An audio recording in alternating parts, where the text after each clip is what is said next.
All right, thank you very much. We are doing our committee reports. Oh, before I get started, I need to make a motion. Ms. Cohen has submitted a written request to virtually attend today's work session due to a medical conflict. All those in favor of approving this request, raise your hand, please. Those opposed? All right, that is approved. All right. Our first report for today is for the Minority Student Achievement Oversight Committee, and I will turn it over to our guest. Would you like to introduce yourselves before we get started? Thank you.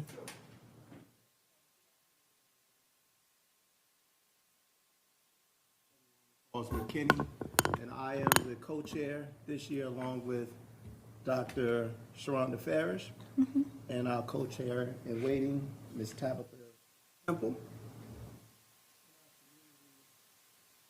Guru, George Becerra, who everyone knows. I'm on the committee representing the Franconia District. My school board member, Fairfax, Fairfax. So the MSAOC, we are a large group of volunteers. This group is very dedicated. Their passion,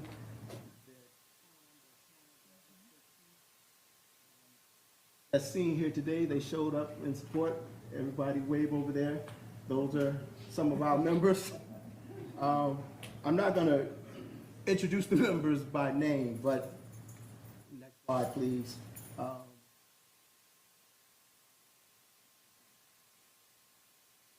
But we see here, these are our school board district representatives.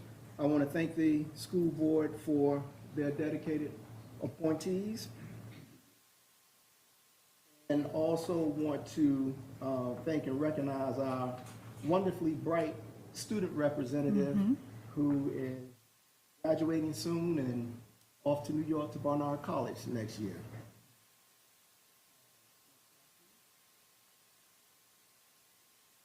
Here are I always want to recognize and thank our community members representing organizations and various educator associations.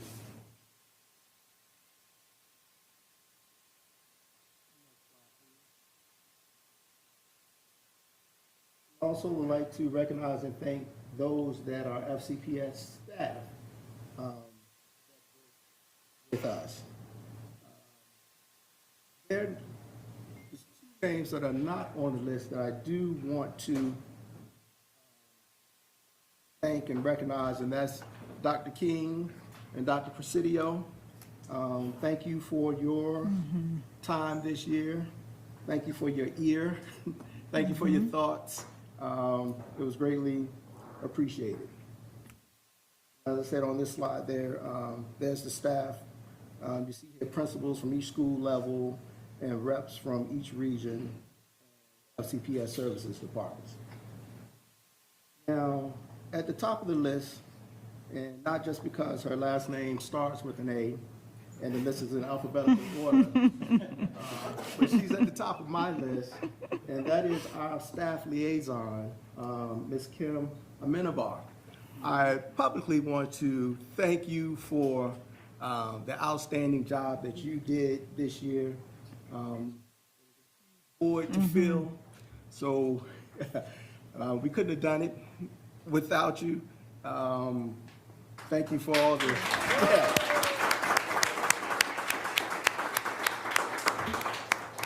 Thank you for all your emails and meeting notes and calendar invites and touch base meetings, just everything. Outstanding job. We certainly appreciate it. And that void that I alluded to, this is the first year in 3 decades that this presentation is going on without him.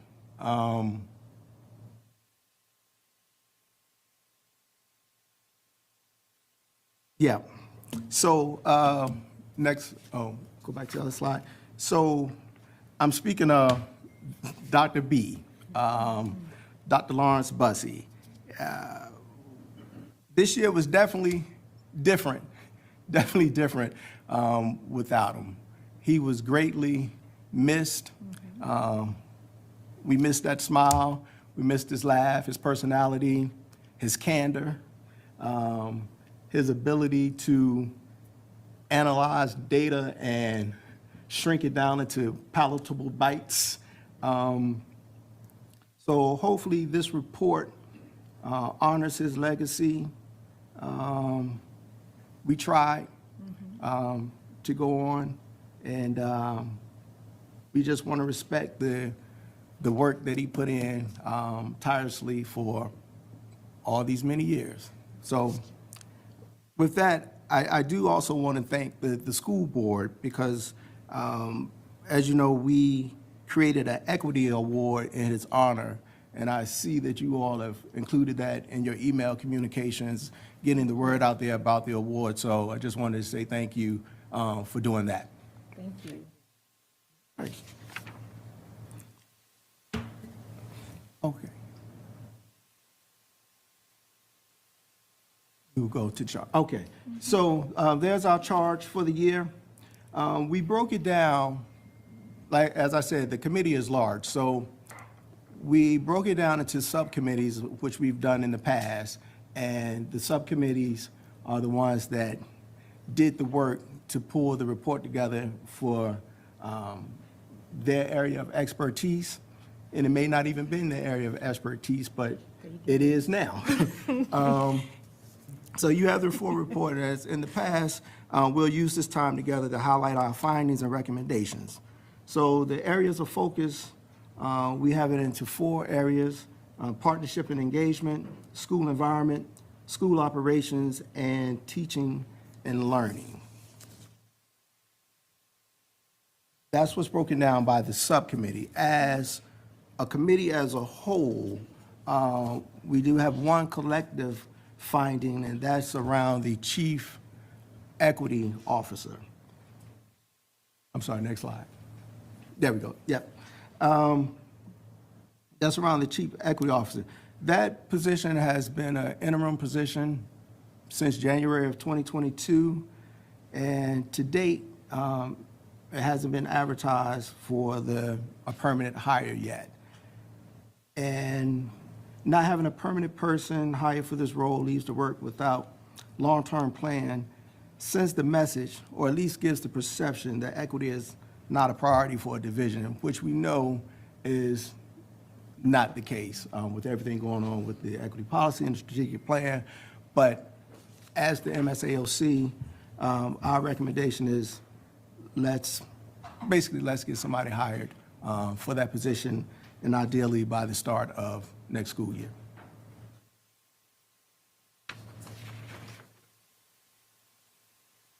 I'll go on to our first subcommittee topic under the partnership and engagement. The goal is simply to build a collaborative relationship between families and schools as active partners for the purposes of student success. The findings is that the family engagement practices in FCPS do not consistently demonstrate cultural responsiveness, nor do they meet the needs of families from minority groups. Currently, the division does not have a systematic approach to supporting families, opportunities for capacity, connection, self-efficacy, or leadership. The recommendations for that would be to create a centrally funded Family Enrichment Institute for families of students in the ESOL program at Title I schools with the intent of building their capacity to support their children's educational success. In addition to that is to develop a culturally responsive and intentional framework to share information and understanding of the school system with all families through diverse communication methods. This plan would include creating a full-time staff member in the OCCR to lead this initiative and create a system of information sharing to build strong partnerships between home and school.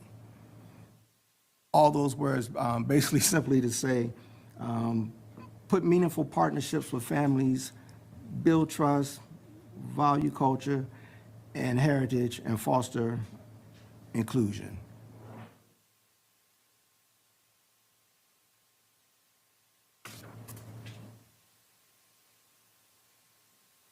For the school environment,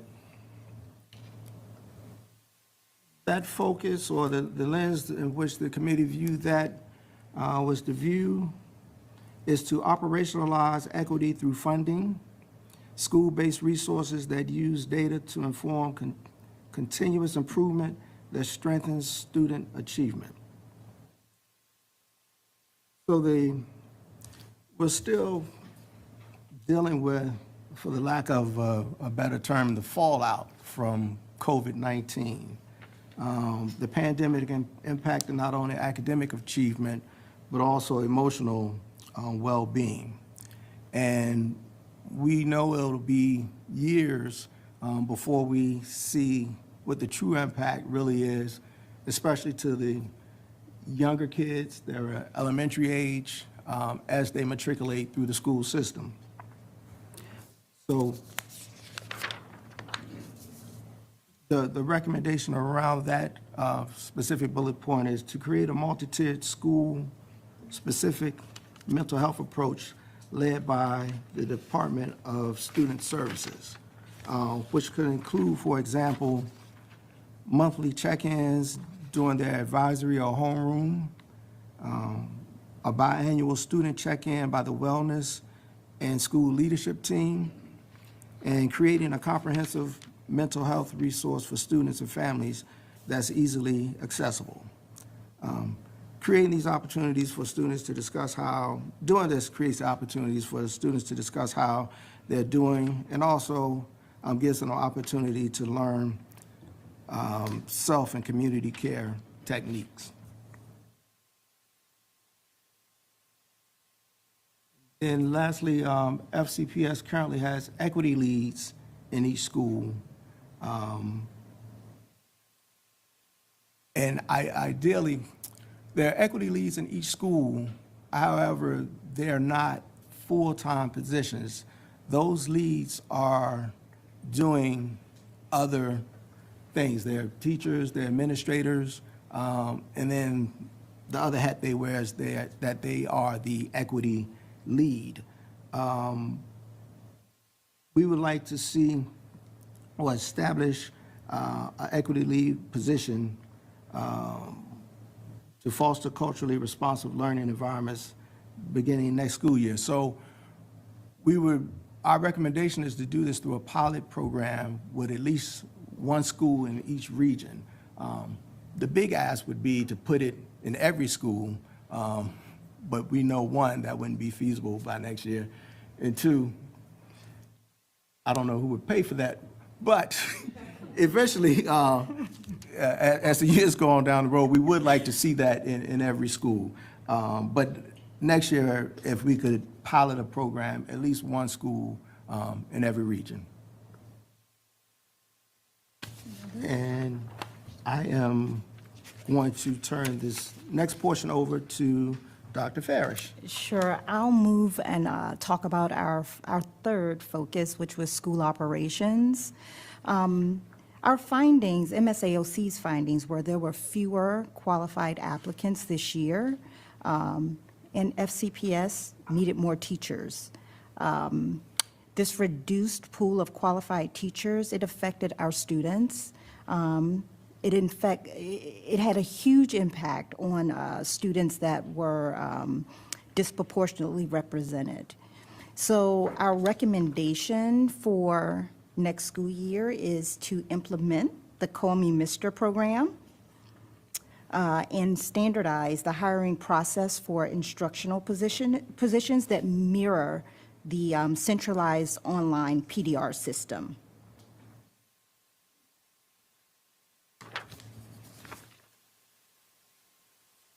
And our fourth focus was teaching and learning. We really took a deep dive, and I know that subcommittee worked hard because we have a lot here.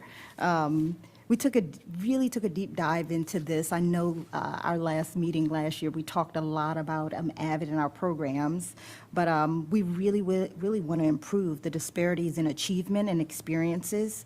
The division needs to increase access to programming and opportunities for advanced coursework for students who are from populations that are historically underrepresented. We believe that the following findings and recommendations support our superintendent, Dr. Michelle Reed's her words, where she said the work we do as a school division is not about the 13 years we have with our students, but the trajectory of our students after they leave us. Our recommendations. We are asking for the CAO to centrally fund 0.17 staffing for AVID coordinators at all AVID school sites, and a dedicated allocation of centrally funded staffing for AVID elective teacher positions.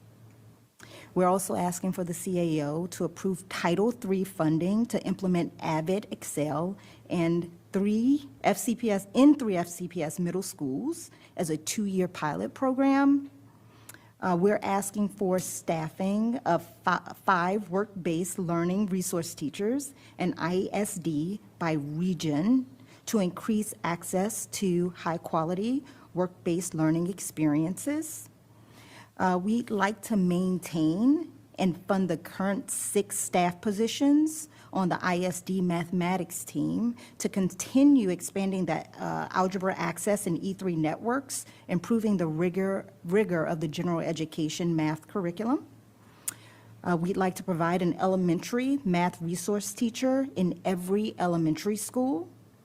And we'd like to expand access to full-time services at all FCPS middle schools through groupings with AAP/honors courses.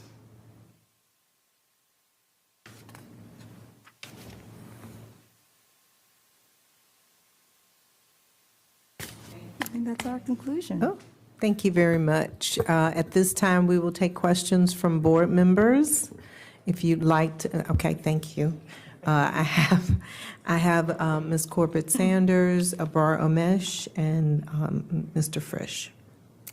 Thank you, and thank you for your very comprehensive report. I know this year was particularly hard for the MSAOC. Dr. Bussey is certainly somebody who we all miss, and his memory is a blessing to every one of us who had the pleasure of working with him. I have a couple of questions because when I went through your report, there's an expression, you just put more people on the job and that will solve the problem. And I guess my concern is that we do not have an ability to keep just adding more staff. We saw that already this year with the Board of Supervisors, and we certainly are seeing it at the state level.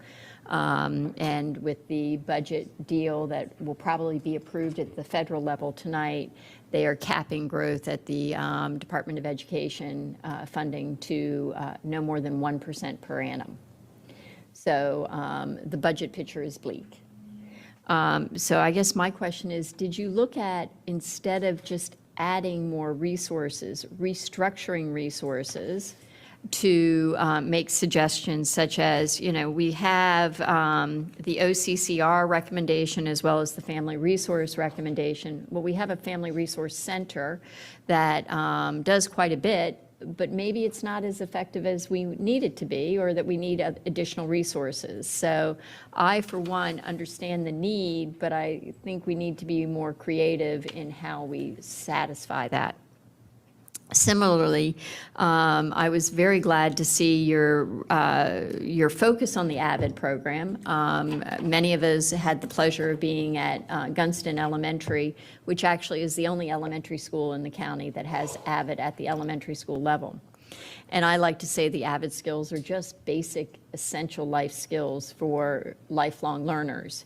And so did you look at, instead of having an AVID lead, having a focus on ensuring that the AVID pedagogy was used in every building across the county, and expanding what has already been done at Gunston. And then the third area, the math resource teachers in each of our elementary schools, it was my impression that we had already made that commitment to have math resource teachers at a minimum in all of our Title I schools, but I thought we were putting them in each of our schools. And if not, I'd like to understand what we need to do, because similar to our literacy leads, we should be looking at our math leads, because if we wait until our kids are in middle school to have algebraic readiness, I would say we are too late. So any comments on that? I'm going to try to tackle your first one on the budget. And of course, I don't think, sorry if the report made you feel that staffing is the answer. I think it was more to just suggestions of how we can improve, where could be some deficiencies. But I think in terms of the budget, I think we talked about this year, one of the focus, and since last year also with the strategic plan and equity and where we wrote our charges, is coming up with this new restructuring, reorganization, coming up with Dr. Reed will happen, and accountability pieces that we have not seen, and how do we measure what's working or not as a volunteer group. So I think that's a consistent message we said, and especially if some of the OEs have not been publicly shown, that it's hard for our group to mention those. One thing is we do have budgeting items that we could answer tentatively, but in terms of looking into those things, it's how to group a strategic plan, restructuring, accountability, when it's going to change in these next couple months, then how do we answer that as a charge throughout the year? I'm not trying to table it, but I'm just trying to tackle the issue of what we can do as a volunteer group. And I appreciate that. I just think that we need, as a system, to be much more strategic. And I would also say that each and every one of our staff have a lead role in ensuring that we achieve our equity goals. And we've also put in an extra AP in our schools. And so I'm wondering where we actually put the responsibility and the accountability. Thank you. Thank you, Ms. Corbett Sanders. Ms. Omesh? Yeah, thank you. And let me start by thanking everybody who came, Kenny, Sharonda, Tabitha, George, definitely a familiar face, Kim, for your support, but then also everybody who came out. I think it's just a testament to the importance of this work. And frankly, sometimes the frustration of just like generations having to kind of fight for the same thing. So I just want to express that appreciation and offer that validation, because a lot of this is long overdue and will continue to be until it happens.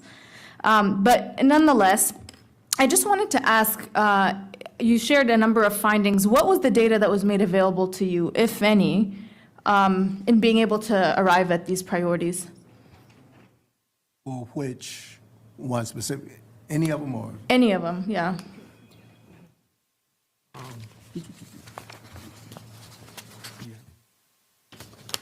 Yeah, I think each subgroup, and you guys can jump in, like, they all had. One data source that we use for school environment is the school voices, the student voices survey.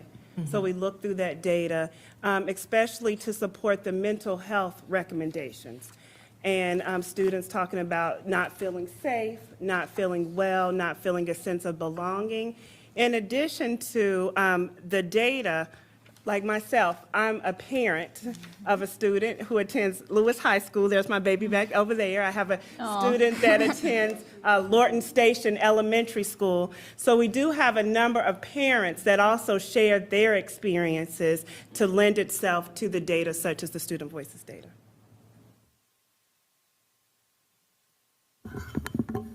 Was there anything? Yeah. Yeah, we also use.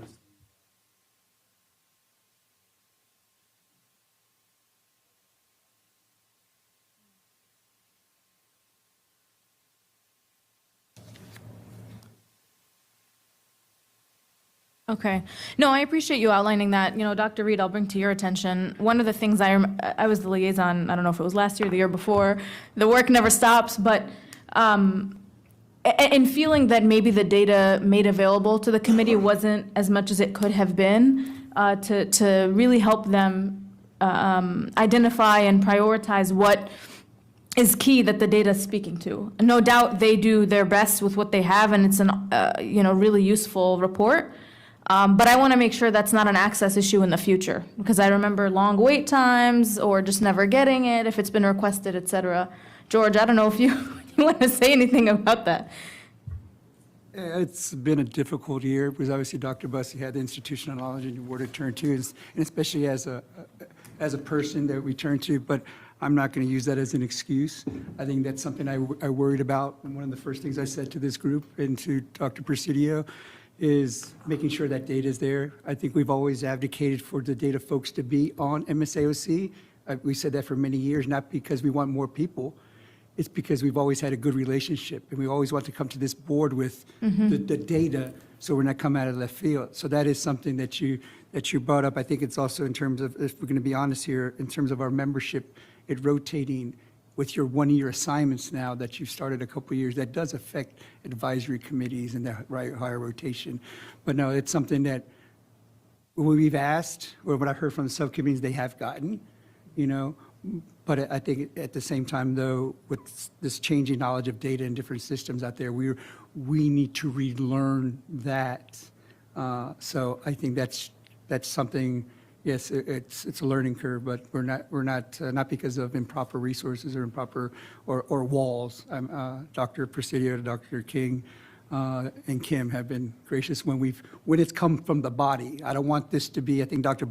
B has said this. He doesn't want it from staff given to the members. It still has to come from the community, and that advocacy is there. So.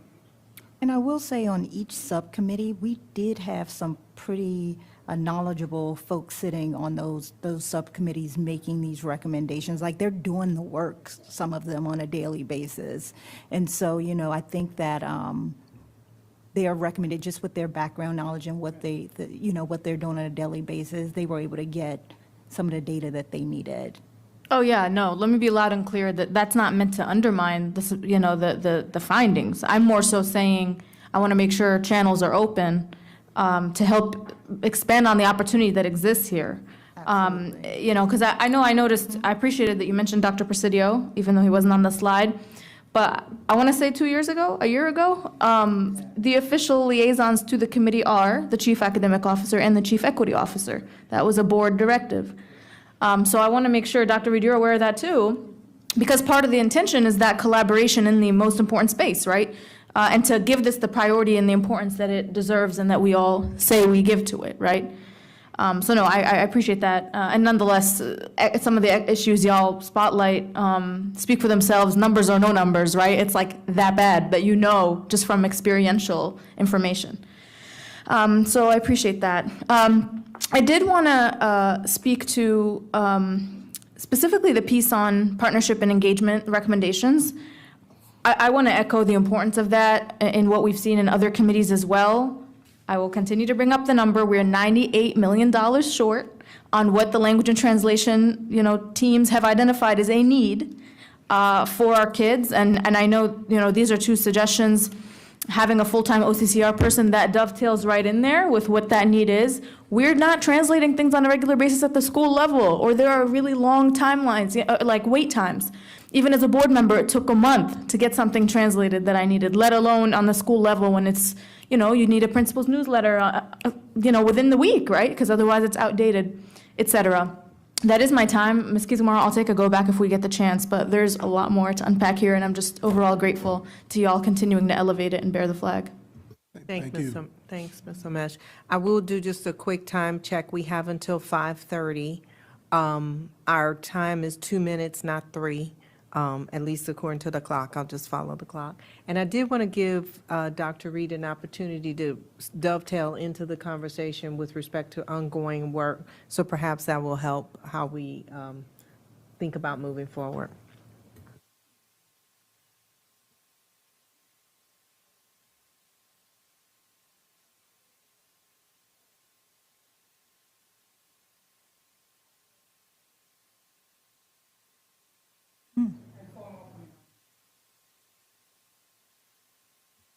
So I'll build on what Dr. Henry was just saying. So we actually have a committee. Several members are here. Mr. Henry, of course, and Dr. Henry. We have an expansion plan for AVID, and I think it's a robust plan, and it's going to be a plan that deepens that work and not just sort of spreads it around, but really plants and provides roots for that. I understand the staff, the culturally responsive and intentional framework that we just discussed. We've done some organizational fine-tuning to make sure that that work is a priority work with other departments within community relations and community engagement. With regard to the chief equity officer, we're going with a national search. So rather than HR, we're going with a national recruiting firm that is recruiting for that position. It's our intent that that position be filled in time to start the academic year and hopefully by August. In terms of some of the other work, I know the MTSS work around the school environment recommendations. Dr. Presidio has a team working on MTSS work specifically related to that. One thing that would help us, I think, in thinking about the equity lead position is a job description. What are we asking the person to do? So in other words, what is the body of work we need to get done? Because to Ms. Corbett-Sanders' point, if we understood that body of work, it could be that there are people currently employed that we could shift some duties around to give those responsibilities more visibility and make that job doable. So that would help, I think, staff in thinking about that.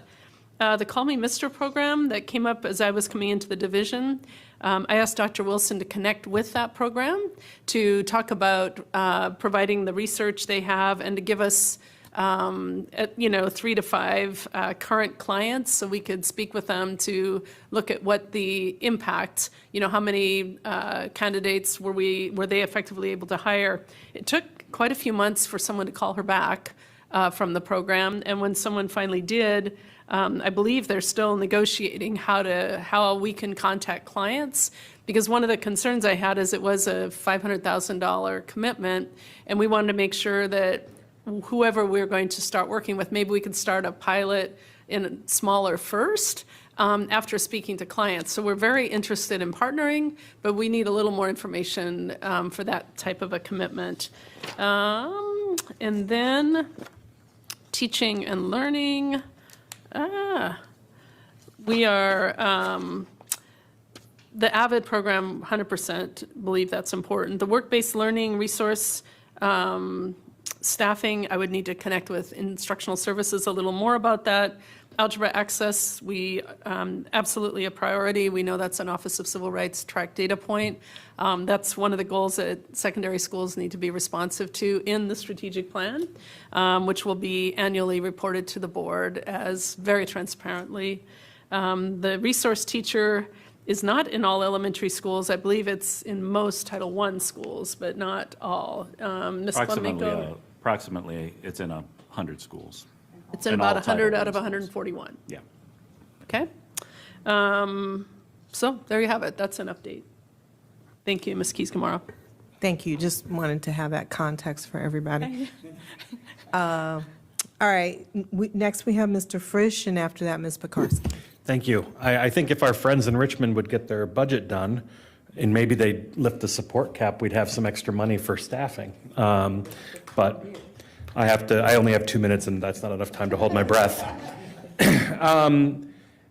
One thing that I want to say about our advisory committees at the top here is that the work is incredibly, time intensive that you all go through. And a while ago, the board, through its public engagement committee, went through a process to more clearly assist the committees, not only with onboarding new members and determining their charge, and then following it through to the end where it's reported back to the board, and you get iterations of updates on progress. So hopefully we'll hear that in the months ahead, and it'll shift the work of these committees a bit. I'd also like to say that as this board moves towards measuring its work through our forthcoming strategic plan, it would be great if every committee's future charges also aligned with the strategic plan. So be sure to analyze that for as I've been going through the report from y'all, I've been marking things like, oh, that aligns really well with the strategic plan. For example, one of the things that caught my eye was the Family Enrichment Institutes. So I was reading the portion in the report, and it talked about following the Coates Family Academy model. Can you tell me a little bit more about that?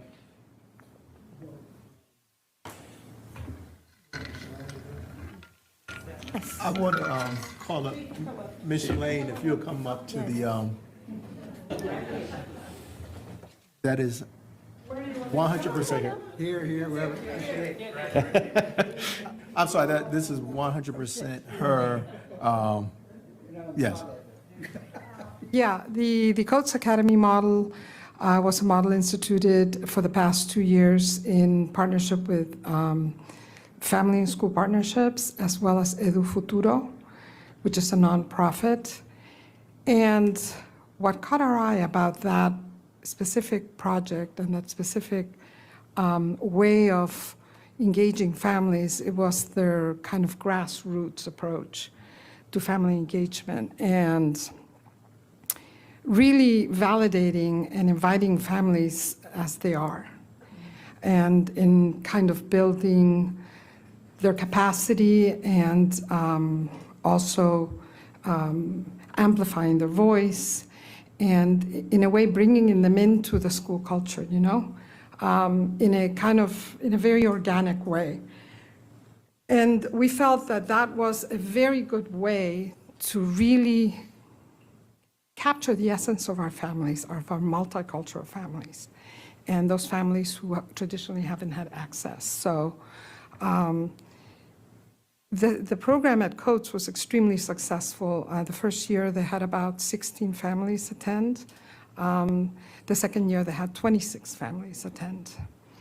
And the program that Edu Futuro offers is really very, very wide. You know, they're working with families on language acquisition, understanding the school system, building their resumes, understanding how to actually work with their children and support their children's education from the home front. And they also have plenty of opportunities. They offer the families meals so they can come with their kids to the school. So in my years working in the school system doing family engagement, I felt that approach really, really works. Even though it's small, you know, it isn't like, it's very small and it's one parent and one family at a time. Over time, it's very, very effective. And so the idea would be from our committee was to say, well, why don't we try this as one per region and see how it goes, and then track it, you know, 1 or 2 years. And it would be funded, hopefully centrally funded, not a lot of money at all, and kind of partner with Edu Futuro so that Edu Futuro can provide the services, and then we can provide other services, because we have the capacity in the schools to provide other, whatever the school needs. So we would work with the schools specifically to say, what is it that you need? Where is it that you need support with these families? And then partner with Edu Futuro and give them what they need. And involve the teachers who are already there. The art teacher, the reading specialist, the librarian, whoever, math teachers, bring in arts-based program to it. Give families the opportunity. All right, sure. Any other questions? I'm sure I'll have many, but Okay. I only have 30 seconds left. So. All right. So in terms of our chief equity officer, I'm looking forward to seeing who we land on and how they might use the position, how they might interact. If our strategic plan is based with equity pillars, you know, I'll be interested to see how the new chief equity officer is integrated into that approach. And finally, Rob Perez, my appointee for a few years now, has his final child graduating from high school at Falls Church this year. So he is leaving us, and I very much appreciate his service to Providence District families over the years. He has been a great asset to the school division in many ways, especially on MSAOC, and he will be missed.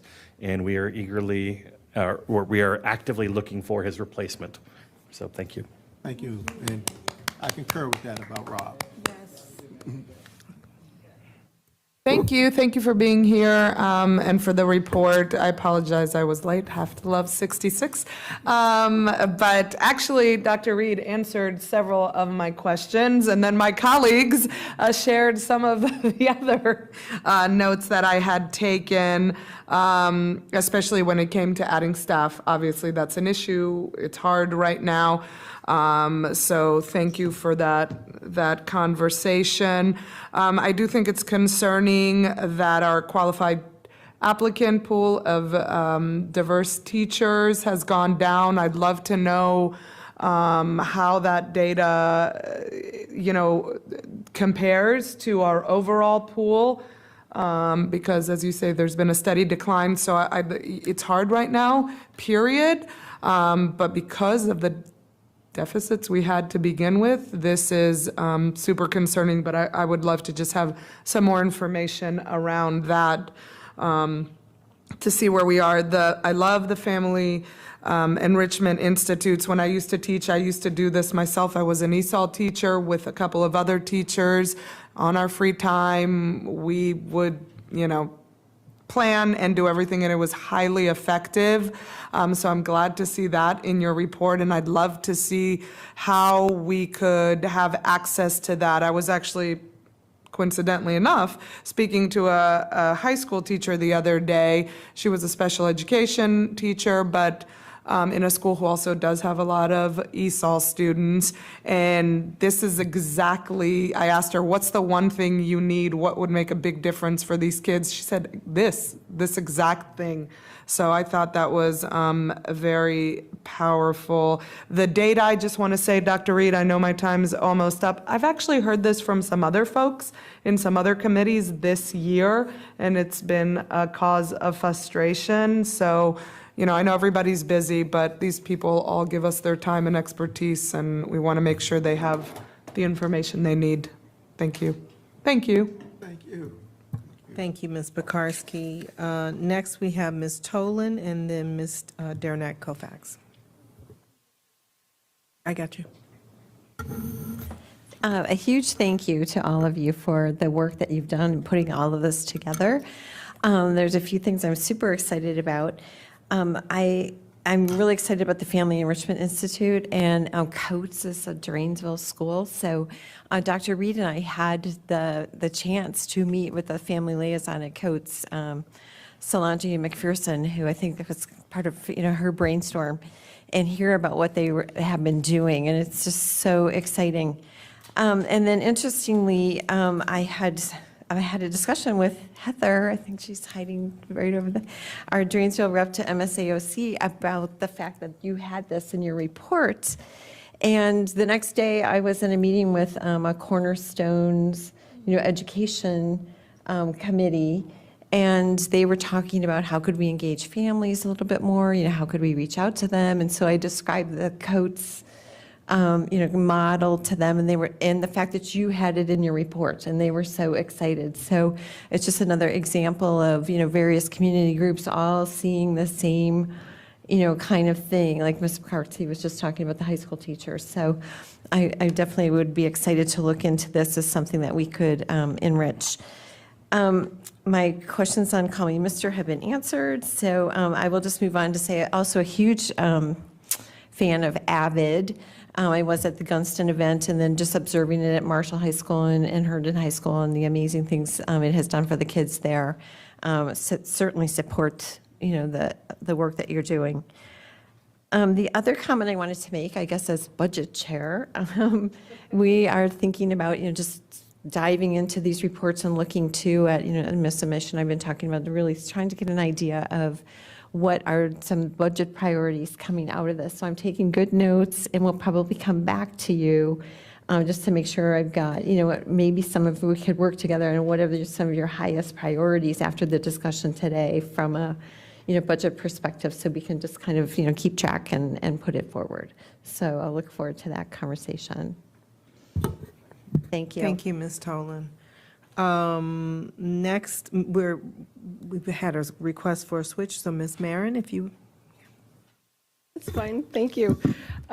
So thank you, Mr. White, Dr. Farish, and Ms. Temple. I was actually in your seats in about 2005 to 10 when I was appointed to MSAOC, long before I even had kids, because I was very interested in what the school division was doing to support all of our students. And it was Dr. Bussey that gave me lots of lessons on patience as someone early in my career. So, and at that time, the product of the MSAOC was to create the parent handbook. That was our big thing.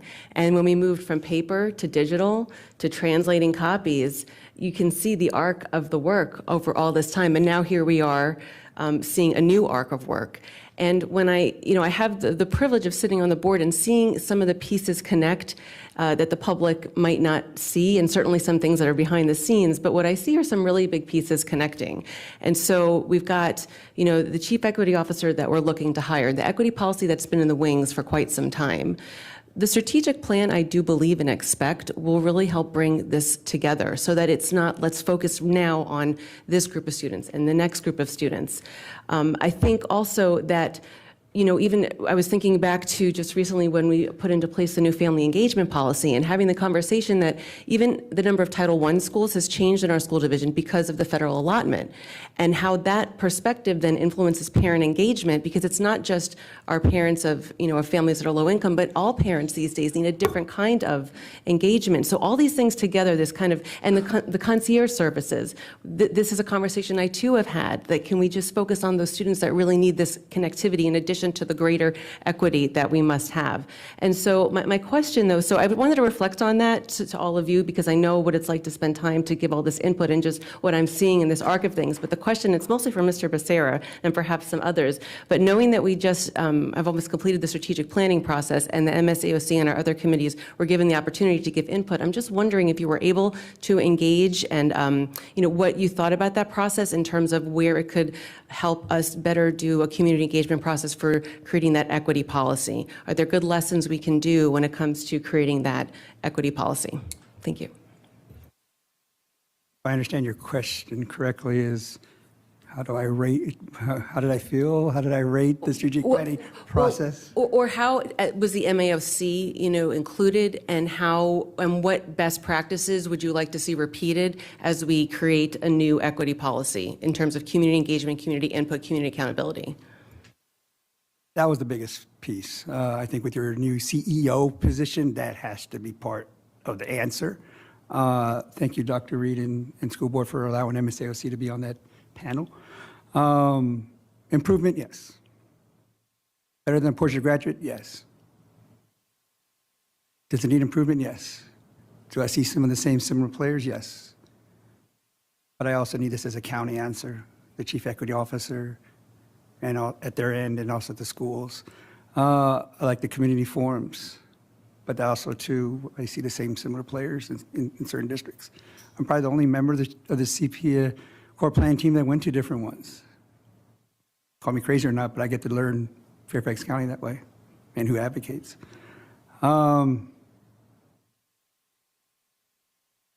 It's better, it's not there, I'm not gonna lie to you. But it's a good start from Dr. Reed, ambitious goal, less than 10 months. The biggest piece is the accountability piece of how you implement the strategic plan, so every person who's at that bus stop at midnight getting a ride home gets to feel that their child is being looked for, educated, and cared for, but they don't have to be there. If you can answer that, or if I can help on that, that's the key. It has to be work every day. I'm not trying to hear the preach here. I think you guys know the answer. But I'd like to see the school system do the same thing that the county did. When they did their strategic plan, they had a mailer out at each of their residents that they had addresses for. I didn't see one of that. But I know you've had that discussion at the beginning of the year about making sure kids live in their residence, right? That one mailer at the beginning. That's what I would have liked to see. So. I would like to also add to that.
Ms. Cohen?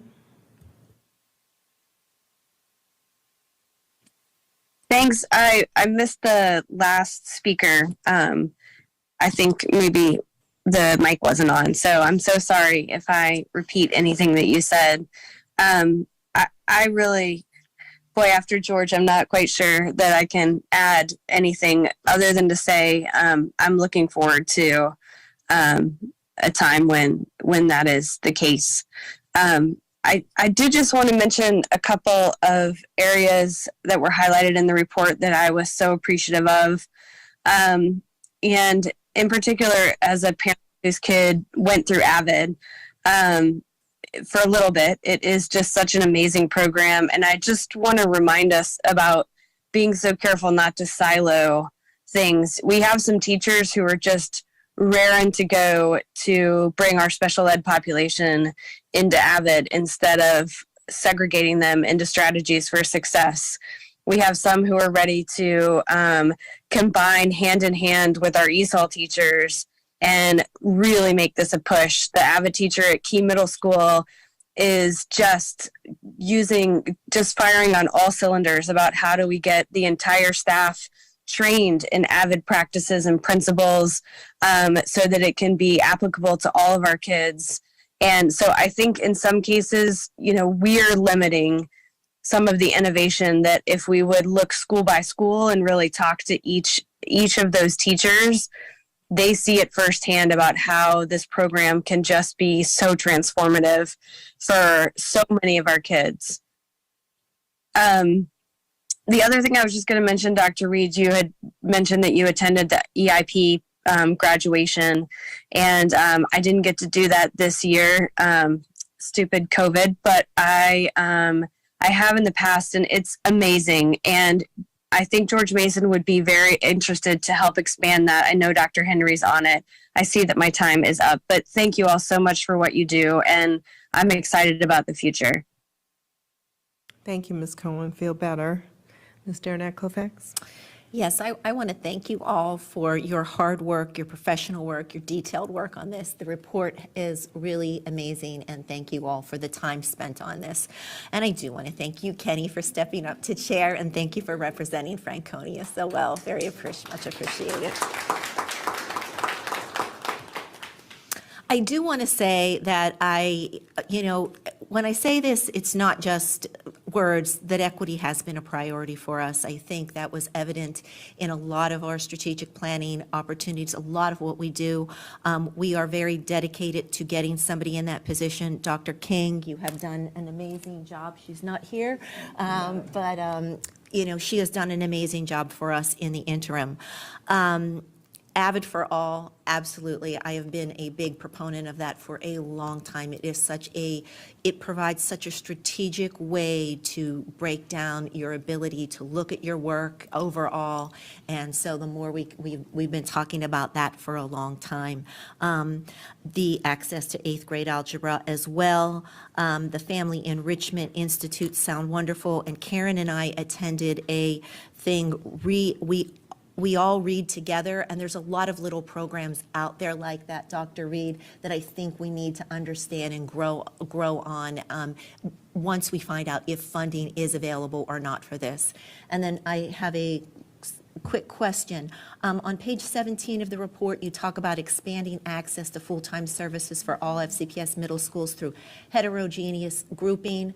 But then on page 4 of the report, that's on your presentation, but on page 4 of your report, you talk about, you recommend all middle schools provide access to full-time academic program, thus eliminating the current AAP level 4 center model in middle schools. I am trying to understand which one it is, what do you mean, and Okay. Margot?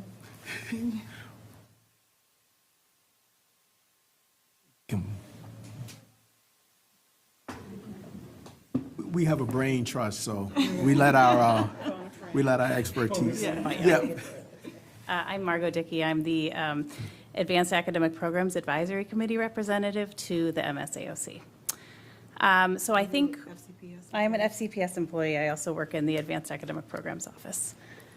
So I believe the direction that we're trying to go from the MSAOC perspective and the perspective of the Advanced Academic Programs Office and all of FCPS is to really expand access. And we've been expanding access in the elementary programs. We have local level 4 in almost every elementary school now. I think we have 16 left to come on board. And with that expansion, we have an opportunity in our middle schools to expand services also.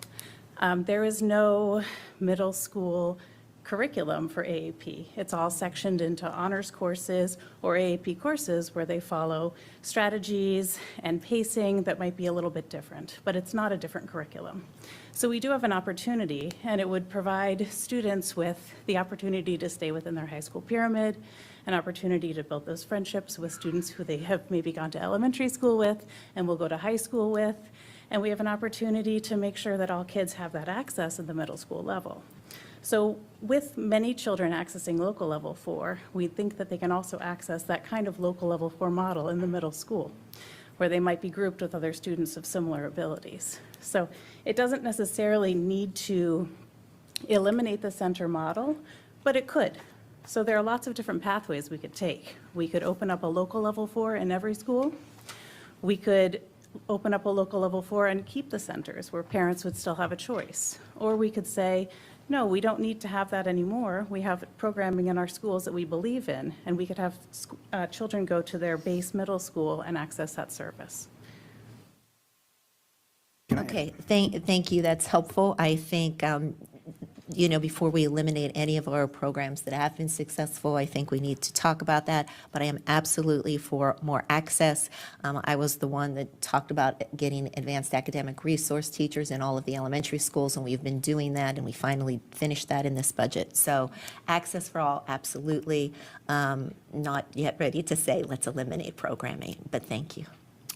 Mr. Nakamafis, can I add to that? Yes, please. I think that's the harder question, right, what you're bringing up, right, that you've advocated and make sure there's distinction between over your years of service here. But also, too, from the community that we represent, too, is that basic question of why do I need to bus my child out of my area for the same level of services? I'm not saying that's you, but I'm just trying to tell you, the average person, why do my child has to go outside to break their friendships, choose friends or academics sometimes?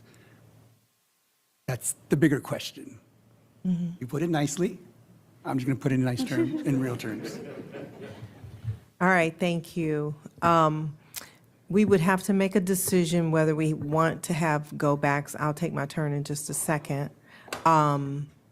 It's past 5:30, but I do want to follow up on that. Thank you for being here, because I know there's been discussion policy-wise across the nation, really, as to how best to deliver these services. And I know that there are neighboring areas that do it differently. And so is the next step for you to, would that include looking at some of those, I feel like the board needs information to be able to even consider what direction to take. I know I was a part of. Yes. Ms. Keys-Gamarra, if I could maybe help answer that question a little bit. Well, let me, Okay. I'll finish the question. Sure, Okay. sure, please. Basically, I'd like to know what other districts are doing, and if the board can get an idea of kind of where the best practices and what the research is saying. Yeah, we could do that as staff. We'd be happy to do that. What I would say, and I think Margot said it really well at the beginning of her remarks, is that we're continuing to look at opportunities to expand, access for students in their base schools, just as George said, right? And we've had a very successful local level 4 program at the elementary model. And we're, just in the beginning stages of starting to think about what a similar program might be able to look like at the middle school model. We're not having any conversations about eliminating programs or having any forced choices for parents, but we do understand that there's, a strong need and desire to have as much access as we can in our base schools. So that's really kind of where we're at, is just at the preliminary stages of thinking about what a model could look like at the middle school level. We definitely can get you information on what other districts are doing. As you can imagine, when we looked at the advanced academic study that we did a couple of years ago, there's a wide variety of practices across the country. And I mean, not to hold us up as the exemplar, but I do want to just point out again that there were a lot of, commendations in that external program review of some of the things that we're doing around equity and access here in Fairfax. We know we've got a lot more work to do, but there's a lot of school systems that would love to be able to offer the programming that we offer right now. So we'd be happy to get that additional information for the board. Is that part of the next step to get the, or is this just an ongoing continuum of discussion in your office? Like I said, we're just at the initial stages of, trying to think about what that could look like. So we have not mapped out a timeline or a process or anything for that at this point. Okay. My overall concern is just the board getting information as we're having these discussions, because we've already, I think, made statements that we want that greater access. Absolutely. So what, if we can understand what that looks like moving, or what that can look like and what the considerations are, I think the board being informed might be very helpful. No, it would be critical. We just haven't put anything really together yet. So I'd have to work with Dr. Reed and the board chair to talk about, when we could, share information with the board when it would be appropriate, but we'd be happy to do that. But at this point, we're not in a position to do that yet. Okay, thank you. You want me to call on Dr. Reed? I'm come forward.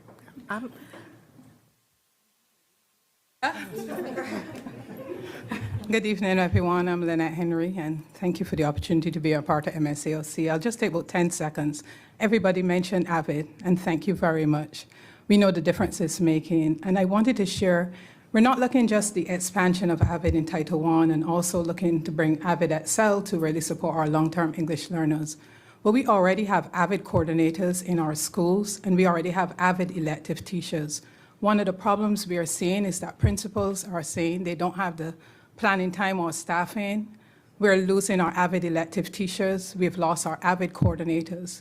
We could really take AVID school-wide if we could provide the 0.17 staffing, that planning time for all of our AVID coordinators. The school board did approve in 2020 for 12 schools, but all our other AVID schools don't have that, and that's what we're asking, to just provide that for all our AVID coordinators so we can take this school-wide. And so it's not just in the AVID elective class, but the AVID coordinators are trained to be able to take this school-wide. And that's why we invite you to our CCI visit so you can see that. Our AVID elective teachers, we need the staffing for them because we're losing our teachers and we have more students. We've increased 89%. That's how much we've increased the number of students in AVID. But now we're losing our elective teachers because the principals don't necessarily are able to provide that staffing when they have to also provide it for the core content areas. So those are some of the things that we're really asking you for. Thank you for giving me the opportunity to share. Don't go anywhere. So I did have the pleasure of being present when you guys did the whole full report, and I'm really sorry that the whole board didn't get to see what I saw. But I did share with Dr. Reed that information earlier because I would like from here, overall, I think a lot of excellent things have been said, but with respect to the teaching and instruction section that I believe you presented, it would be great to have some priorities within those, Dr. Reed. I hope I'm not overstepping my bounds by asking that if you could give us some feedback or how you might find that helpful. I think that, my hope in giving that to you early, I didn't give it to you as early as I should have, but I did give it to you early, was to kind of figure out how it can fit into our discussions with respect to the strategic plan and ongoing budget discussions. And so one of the frustrations I think we have had over the years with MSAOC is these guys have done absolutely excellent research. But what does that mean in terms of board direction? And so I'm hoping perhaps we can bridge that gap. And, Dr. Reed, you're in charge of operations, but that would be my suggestion, and I look forward to how you might want to proceed. But I just think this work has been amazing the whole time I've been on the board. And I think if we can bring it into our regular thinking, that might be very helpful. Thank you. All right, well, I know some people asked for go-backs. Was there anybody that felt like a burning need? We can give you 30 seconds. Okay, if it's just one person, I'm going to let Ms. Omesh speak. Go ahead. Thank you. I definitely support the conversation that's going on and hope, Dr. Reed, that you can flag that for future action. I just wanted to pick up, you guys mentioned Call Me Mister. I guess I just wanted to ask where that lives at this point, because I know that the funding from the last budget was, rather than going to Call Me Mister, was reapportioned to an internal project that we were meant to develop in HR for diversity recruiting and whatnot. I don't know, I guess Sherry's not here, but I don't know, Dr. Reed, if you're aware of that or where that lives right now. Yeah, I mentioned earlier that Dr. Wilson did attempt to reach out to the Call Me Mr. program, because the money's still identified and earmarked to be partnering with that program, but it took a number of months for her to hear back from the program. And our ask was that they would provide names of clients that they had worked with so we could look at the research, right? How many hires, because we were talking $500,000. We're still, as late as probably several weeks ago, we're still waiting on getting that client list and having HR connect with folks. So I think what we were leaning towards was trying to pilot something at a smaller level, like taking it 1 year at a time to make sure that we're getting the return on investment that we want and data in terms of hiring. So it's still in play, but it's been a bit of a challenge to connect with program staff. Go ahead. What, you need a microphone. Yeah. Good evening, everyone. I am Laverne Henson. I am so grateful to be here. And one of the areas that I wanted to say, we are leveraging MSAOC and HRAC. So some of those services that I'm hearing in MSAOC are some of the services that we're helping in HRAC, which is the Human Resource Advisory Committee. And part of that, as it relates to the Call Me Mister, under TAMS is working under that. And Ms. Mitsuko, she has been working very hard with Clemson University. Okay, Clemson is the one that is like the clearinghouse for that. And so a lot of those different universities have to go through Clemson to get to that whole process. So Mitsuko has been working very hard with them to get those other universities like Howard University, Duke University, a lot of the universities in the areas in DC. So just want to add that to it. No, thank you. Thank you for that. In addition to Call Me Mister, I know that we were speaking to another portion. That money was pulled away from that to be used on an internal thing. That's what I'm asking about. The money actually is being held there because our hope was to contract with the Call Me Mr. program. So I know that they're still trying to work out a partnership, but we need some data on that. And Dr. Wilson, as I said, has been continuing to follow up on that. Okay, that's not my recollection, but I know that's the end of my time. All right, I want to thank this committee for always bringing us provoking, Mr. Becerra, you're going to provoke us? No, I'm just kidding. Not here. No, I thanks Kenny for letting me a couple of seconds here to thank, we had talked on, not last remarks, just one remarks I'd like to say, is to thank Dr. Reed. She made equity policy the first topic as a new superintendent in July. She will either end under your guide and leadership with the passing of the equity policy, either the last meeting of this school year or the first meeting in the next year. So I want to thank her and you all for that. So it's time coming. And so I wanted to thank other people I'd like to thank here is not in any order, you, Ms. Karen Keys-Gamara, for being our liaison this year. Ms. Karen Corbett-Sanders, Ms. Omesh, Aurora Mish, and also Megan McLaughlin. As you know, you have better things you're going to be doing and grander things after here. But I want to thank you as a committee over the last decade, right, that you put your time in helping us out from the small steps to the bigger items and the real conversations. One last item to thank is to thank Dr. Ivy for your years of service. When I first got on, so yeah. When I first got on, it was you and Dr. Noonan, right, or Superintendent Noonan right now, he is. And I asked Dr. Bussey, who's that lady? That's a good lady, George, you need to know.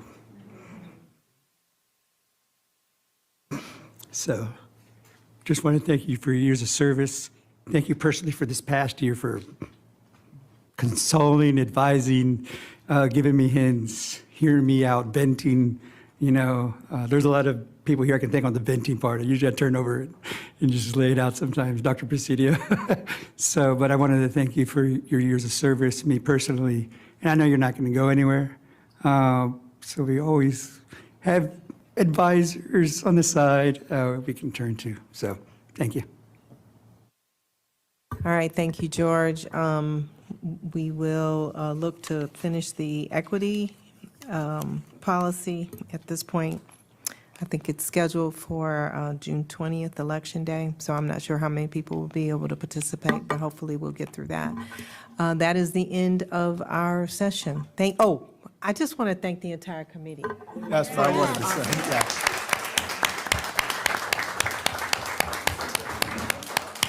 All right, and that. Thank you.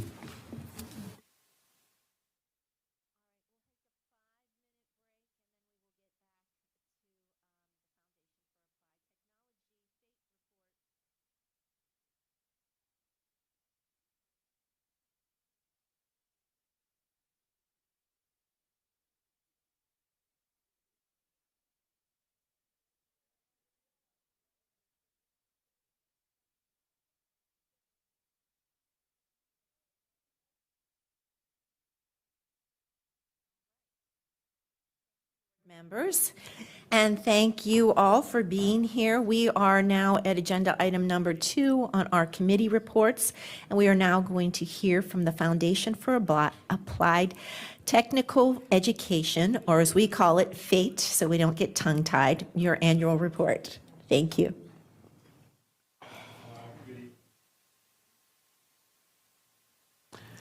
Good evening, Madam Chair, the members of the board, and Dr. Reed. My name is Kayvon Jabori, and I'm the president of FATE, which, as you mentioned, it's Foundation for Applied Technical Education Incorporated. I'm a professional engineer and the owner of KJ & Associates, a civil engineering firm in Fairfax, Virginia, since 1996. I was introduced to FATE in 2017 by Mr. Reed Dudley, who is a life member of the FATE board. And I was very excited about joining the board. And in 2018, I became a member of the board of directors. And for the past 2 years, I've been the president. Next slide, please. FATE is a nonprofit organization. It specializes in sponsoring several career and technical education programs to develop the participating students' technical skills in Fairfax County. Our board of directors is comprised of 15 members. The individuals listed on the slide are the members of our board. The 3 main programs that we support include residential construction, student auto sales, and entrepreneurship. FATE also supports the Fairfax County Adult and Community Education Apprenticeship by offering academic credit and scholarships. I am happy to report to you that we had a very exciting and fruitful year again. Next slide, please. First, our residential construction program had another very good year. To date, we have sold 11 student-built homes in Spring Village Estates residential construction program for a collective total of more than $10 million. Our first house, Lot 1, was sold in April of 2010 for $750,000. In 2022, our 11th lot was sold for over $1.3 million. We are very proud of these figures. Our 12th lot at 7429 Foundation Way went on the market very recently at $1.274 and it's on track to go to settlement on June 13th, in less than 2 weeks. As a matter of fact, today there was a walkthrough with the new prospective owner, and evidently it went fairly well. So we're very excited about that. Our next lot, Lot 13, is in a permit granting process with the Fairfax County. Lot 14 through 18 are having new geotechnical report generated for their foundation designs to prepare for building permit application. We're still on track for building one house a year. We fell behind during the COVID a little bit, but we're doing our best to catch up. Currently, the students are receiving on-the-job training, building 8x12 sheds that will be sold upon completion. I personally have visited the site and seen them in action. It's a very exciting project. It sounds nominal, but the sheds are not just a box. They have windows, and they learn how to build things. Next slide, please. Our student auto sales had an exceptional year, to my surprise and excitement, to be honest. In student auto sales, donated vehicles provide real-world training to our 13 automotive programs. Donated vehicles are either repaired or resold or are used as student training vehicles. Our student auto sales dealership is at Marshall Academy. Marshall Academy is the only Virginia high school sponsored automotive dealership. By the end of the third quarter of 22-23 school year, 170 vehicles were donated to the program and 107 were sold, totaling nearly $141,000. We are confident these figures will be surpassed by the end of the school year. I am also very excited to report that the Business and Community Development Office has partnership with SAS to accept donated cars from Metropolitan Washington Airport Authority. To support that, the SAS program took a huge leap forward this year. 170 vehicles were donated to the program as of April of 2022, and 104, I'm sorry, I believe that should be 2023. Yes, it is April of 2023, and 142 were sold.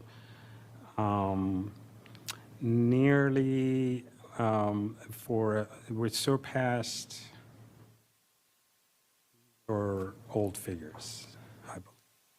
Surpassed $256,000. Nearly $162,000 of the proceeds were returned to the schools for program improvements, tools, and other needs.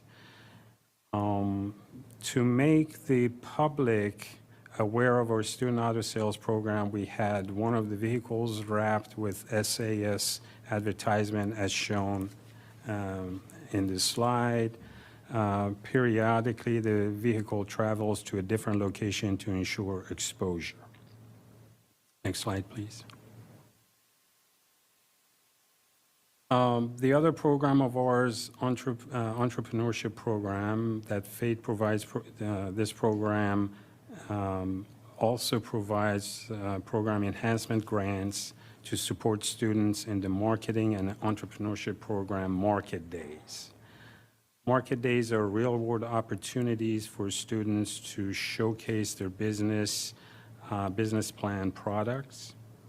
On Market Day, the community is welcome to visit the schools to support the student entrepreneurs. The high school that we supported this year were Centerville, Chantilly, Fairfax, Herndon, McLean, Oakton, South County, and Woodson. Next slide, please. For program enhancement grants, FATE received 4 applications and supported 1 grant request financially. Miss Ann Wardinsky, the marketing teacher from Lake Braddock High School, proposed Upcycle Fashion Show, which incorporates upcycling products to remain environmentally aware, accelerate the fashion design program that restarted this school year, requires students to set and stay within their budget, allows students creativity and application of marketing and design skills. The resale of upcycled clothing will fund this program for following years.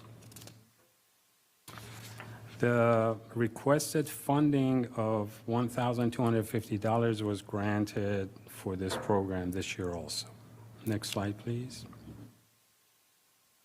The students' scholarships that FATE awarded included 2 academic scholarships to entrepreneurship students for $2,500 each, awarded 1 $2,500 scholarship to an electrical engineering student.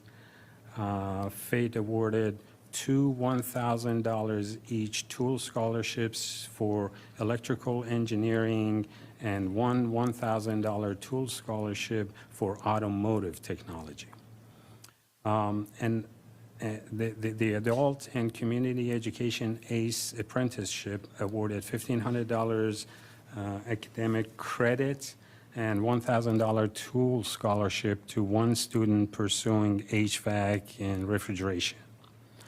The total for school year 22-23 scholarship funding was $13,000. Next slide, please. There is no, okay. As with any endeavor, there are challenges that we need to overcome. To have a seamless transition from our Phase 2 construction at Spring Village Estates to Phase 3, the hopeful new one, the biggest challenge FATE faces is identifying the Phase 3 residential construction site. In 5 short years, Spring Village Estates is scheduled for built-out. As viable sites for development are becoming increasingly scarce in Fairfax County, FATE must work closely with the Fairfax County School Board, the supervisor, the Fairfax, and the leadership of Fairfax County Schools to identify a property in Fairfax County suitable for the program to continue. The FATE Board of Directors is open to all ideas. We discussed this briefly last year, if you all remember. We're open to universal design as we're using at Spring Village Estates right now, single-family construction, townhomes, multifamily developments. We also briefly discussed possibly moving into commercial work, which we need to rebrand ourselves if we are to do that. But we're open to it if that is the way we want to go. The new site must house the construction office and classrooms, support years of student learning, and residential construction that provides valuable learning opportunity for students and meets the needs of the greater Fairfax community. In closing, I would like to extend my gratitude and appreciation to all the FATE board members and the Fairfax County School System employees involved in the FATE's programs for all of their efforts and contributions. Without their help and their input, we could not have survived, including this lady next to me. She has been a positive and a half to our organization since last year. Madam Chair, members of the board, Dr. Reed, I thank you again for your time and opportunity you've given me to present you with this report. If there are any questions or additional information I can provide, feel free. Thank you, Mr. Jabouri. We really appreciate you and your time and your role as president of this organization. We do have several board members that will have questions, and I'm going to start off with my colleague, Karen Corbett-Sanders. Thank you, although I think Mr. Frisch was up first. You sure? Okay, just didn't want to jump the queue. Okay. Thank you all so much for everything you do. I had the pleasure of presenting at a conference in Florida, and people were in awe of the work of FATE, especially our car dealership, and the fact that the Metropolitan Washington Airport Authority was donating cars to us, and people were quickly taking notes and trying to figure out if Chicago, Atlanta, and other large cities could start doing something similarly. I did want to make sure that all of our colleagues know that the Metropolitan Washington Airport Authority is donating another batch of cars on June 8th and it will be at Braddock Secondary. So for those that can make it, I think that's going to be a great opportunity. We appreciate that partnership. I did want to talk a little bit about the future of our housing build, in particular because of the concerns that we have 5 years left at the Springfield location. But at the same time, this county has a focus on ensuring that we preserve and increase workforce housing and affordable housing across the county, including that they are purchasing different swaths of land, apartment buildings that they're converting over, as well as looking at how we address the challenges of some of our mobile home parks. I was thinking about this in the context of the work you all have done with the little houses, as well as your discussion about possibly doing something with the with apartment or with commercial real estate, which we know is a high vacancy rate. Is there additional work that we need to do to ensure that you have that relationship with the Board of Supervisors and the people that are doing this work on housing, if you think that would be an area that our partnership could be strengthened? And I am out of time.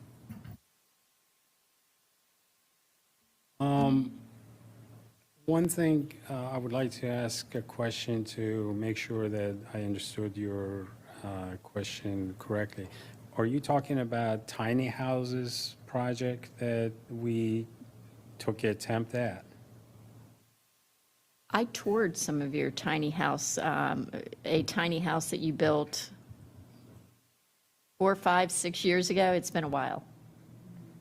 And I hear that you're now building sheds, so maybe there's some way that we can move from sheds back to tiny houses and address a critical need in our county. Of course, as I mentioned, we are very open to ideas so we can get the students learn how to construct and build houses and so forth. The board felt, and we got some feedbacks, that the tiny house project itself did not lend itself to be a fruitful endeavor. We can always try it again. And it probably may be, under the current atmosphere, maybe a worthwhile endeavor. But we, as you know, we got rid of the one that we had because it sat there and nothing happened to it. And it was a loss. Well, okay. No, just to finish that statement, the ADU policy got adopted after you all did the tiny house. So I think that that time has moved on and there may be some more receptivity. We also have a marketing department within our CTE or a curriculum, so maybe we can relook at that a little bit, and I'd be happy to provide some intros. I'll be happy to go along with it. Mr. Frisch. Yeah, I don't know what the solution is to finding space for building more houses and selling more houses, but I do know that the school system, pardon me, is in the process of taking another look at how we contract for our school renovation and construction projects. And perhaps it's worth exploring the possibility of somehow writing into the contracts that we would have experiential learning opportunities for students. And then you have something that happens every single year. It just happens. We always have a construction project happening somewhere. So I think that's probably worth exploring on our end, especially since we're in the midst of trying to figure out better ways of contracting to save money and to share the burden of increased costs with our contractors. Any thoughts on that? It's not quite the same as building and selling, but it's certainly building. The goal is to teach students. As long as they learn, Fates Board is willing to go along, no issue.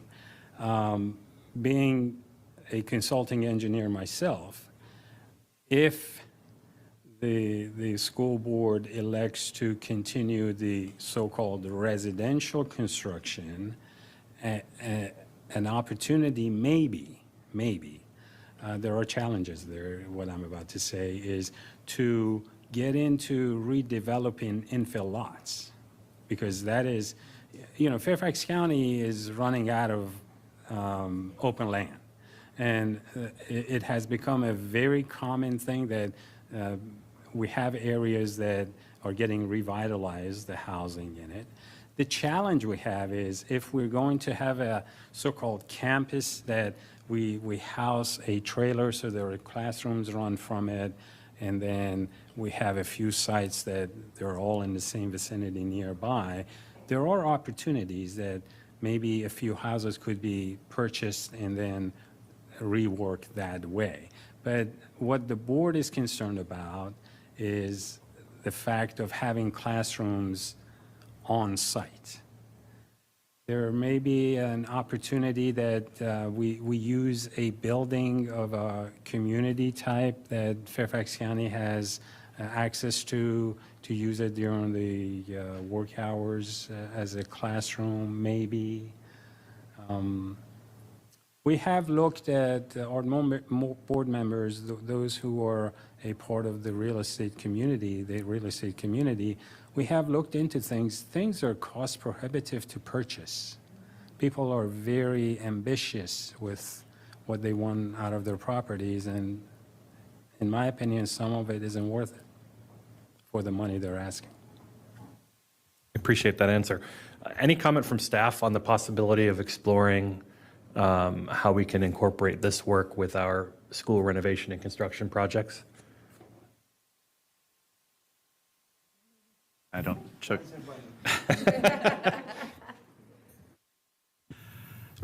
I think conceptually, it's something that we could look at. I think as we look at different methods of construction procurement, it'd be much easier to incorporate this into the criteria. But we couldn't do what we're doing now. So I think it's absolutely something that could be put out there. Yeah.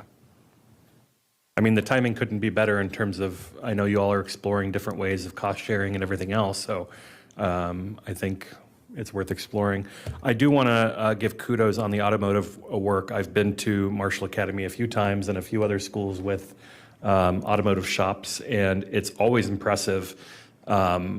It's like hunting. They use every piece of the vehicles that are donated for some reason, right? You will find the shell of a car and you're like, oh, is that on its way out? And they're like, no, we're putting an engine in it. I'm like, it doesn't have wheels, but we're learning how to put an engine in. So it is a fantastic program. And this figure of $140,000 already through the third quarter is just very impressive. So I'm excited to see what more we can do there. I was at Falls Church recently, and they were talking about the new equipment they're getting as part of the renovation. So anything we can do to support these programs is worthwhile. I appreciate your work on this.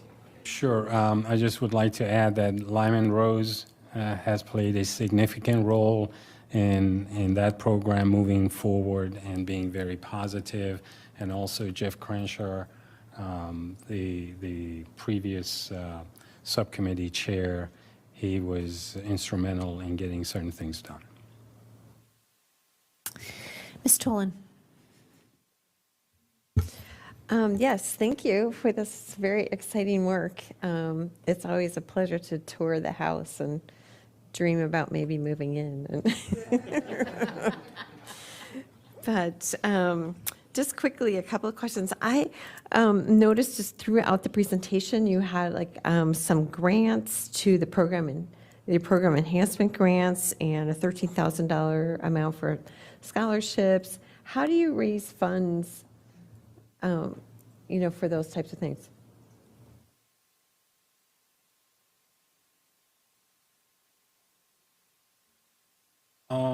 The funds, if I'm not mistaken, I am not too involved with the subcommittees that do those, but they are the proceeds from either the construction sales or other programs that we have, that we put aside a certain amount of money for grants and scholarships. Okay, thanks. And then, of course, Mr. Frisch got my brain moving. And we just celebrated the 20-year anniversary of Culver Run Elementary School, and I just recall, so 20 years ago, the school district was deciding between two pieces of property to put that school. The other property was deemed too small for an elementary school. So I'm just very curious, if we look back at our maps, and Mr. Fanchel stepped out, of all of the property that we own, and maybe you've already done this, there's that property on Chesu Road in Great Falls that it was at one time at least owned by the school district. So are those possible? You're nodding your heads like you've already checked this all out. Yes, I certainly will not speak for design and construction but I had a conversation with them about, is there any possibility of anything that we already have? And some of the pockets of land that we already have are small or in very non-technical terms, not the right, they're on a slope, or there are different zoning requirements. There are all kinds of things that made those areas very, very challenging. We might be able to build one house on this one, and then we'd have to move pretty far away. There were challenges among the ones they were looking at. But we had a conversation and looked into that, and they were going to continue exploring. Thank you. Thanks for all the work. Ms. Omesh. Thank you, and thank you again for all this great work. I did want to just ask, if you don't mind, at the beginning, giving a little bit about how the results you've shared have changed over time, what you've seen differently, whether successes or perhaps the areas of improvement from last year. Are you specifically asking about the residential construction, or?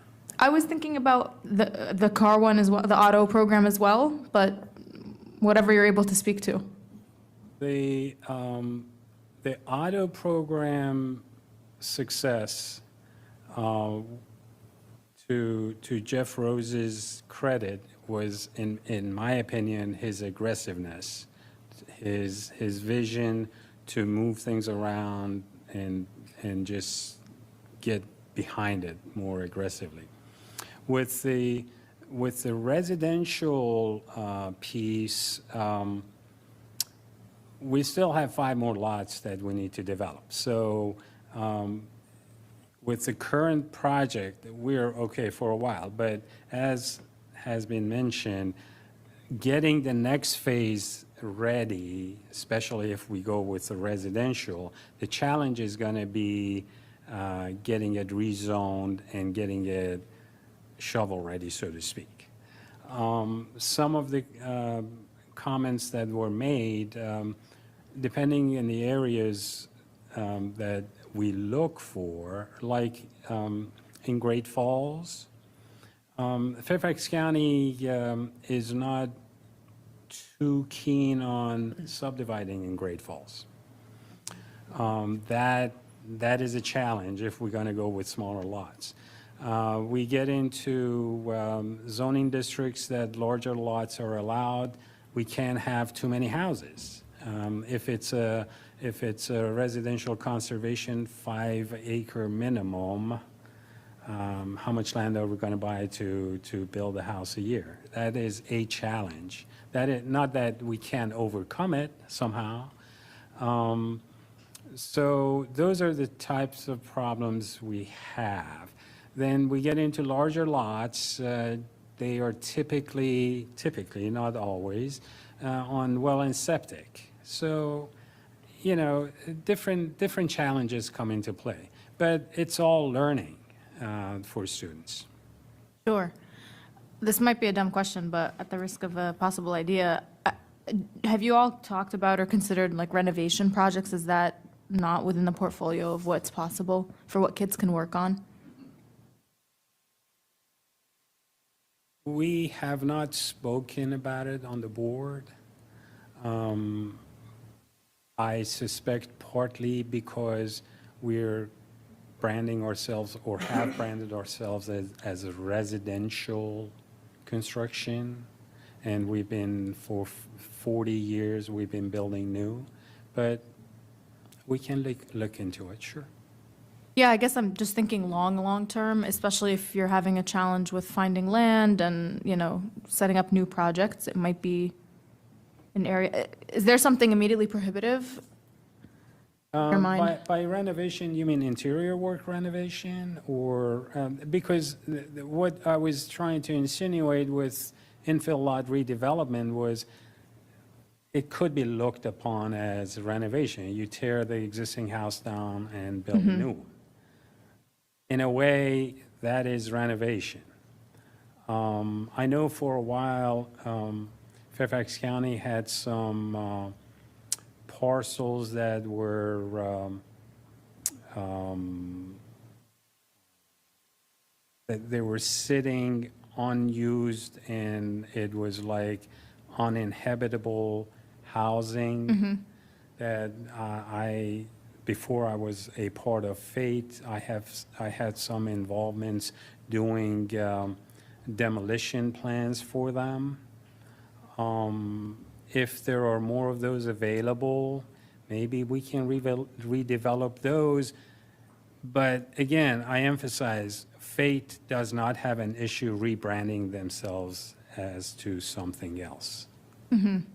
Yeah, I mean, I think that the scope of what the renovation projects would look like will just be guided by what you all see as possible. But it might be an area to explore and look into the feasibility of for consideration. I don't know if it's a stretch too far to even think of. I think it'd be really cool to see students working on school renovations too. I mean, the kind of investment in their community that might breed is interesting. I know that's not residential, but something, again, to explore if we're thinking of new ways to be creative about their construction skill building. Redoing schools, if that is, those projects are available, is a grand idea. I personally, as a current president, I don't have any issues moving away from residential construction. I would like the board members to know that I am not stuck to residential construction. All I am saying is that's how we have been branding ourselves for 40-plus years. Yeah, I mean, I'd love to hear colleagues', thoughts around that. I'm sure there will be child labor concerns, but nonetheless, I think there's something really special about building the school that, you go to or contributing to that community piece. So maybe looking at the pros and cons and giving it more thought than just an idea at the table could be something. Absolutely. I will bring it up to the board. I appreciate that. I also wanted to just ask how this matches up to the extent that we know, and maybe this staff might know more, I'm not sure, but of enrollment and wait lists in some of these programs. I know there's just a high interest. For construction specifically? Or And auto, that's one thing I'll build another piece because my time's almost up. Like Herndon, for example, that school, you know, that community has a long wait list for the auto program, right? They want a car lift there, but why does Marshall get one and not them, right? It's just thinking about how we make these decisions, and I'm curious about what you all see on your end and, you know, how much of a dearth perhaps an opportunity there is. Yeah, it's interesting. We've seen really excellent auto tech numbers across all the programs. Is it 11? 13? I was counting JRTC the other day. 13 programs, and all of them were looking at a wait list for next year, which hasn't happened in a while, even before COVID. So that was really exciting to see that rebound. Auto collision has done really well, whereas construction is not full, and it does not typically fill up or have a wait list. So it's finding that balance. It's also looking at what programs can we find a space for to build. It's not just can we buy the auto lift or the car lift, it's do we have a big enough space or facility, or can we add on to this building or find a building nearby to put it in. So the expansions are possible, and all of the things are possible, and the students are certainly interested in auto tech. In some of our various trades areas have been filling up in the last couple of years that haven't traditionally. Electrical has seen great numbers. HVAC has been filling up, collision, things like that. So looking at where those trends are and where those students are and what schools are interested in building those programs, and then how can we build them out moving forward. Mm-hmm. It's my time, but thank you. Dr. Reed, you have a question? Well, I was just thinking thank you, Mr. Kovacs. I think we were talking about the sheds, the building of those. And I know this past Monday I shared the list for all of our outdoor stadium restroom facilities, which are kind of shed-like in their size. And that might be, I mean, I know there's a real sense of urgency around getting those built. So that might be something. And then the second thing I just thought about it, I recently attended a crew, one of the big regattas on the Occoquan. And one of the things that's restricting more schools from being able to participate is the lack of space in the crew house, and the thinking around, building another crew house in that area. So a wonder I had is I wonder if the Park Authority or our Parks Department has facilities that maybe need to be built that wouldn't be, there wouldn't be something we'd have to sell, but they'd be something the community would be using. So just curious about those two topics. They are all grand ideas and very viable. I believe my interactions with the staff who trains the students, transportation we need to be cognizant of the safety of the students getting transported to the facilities. That is a concern.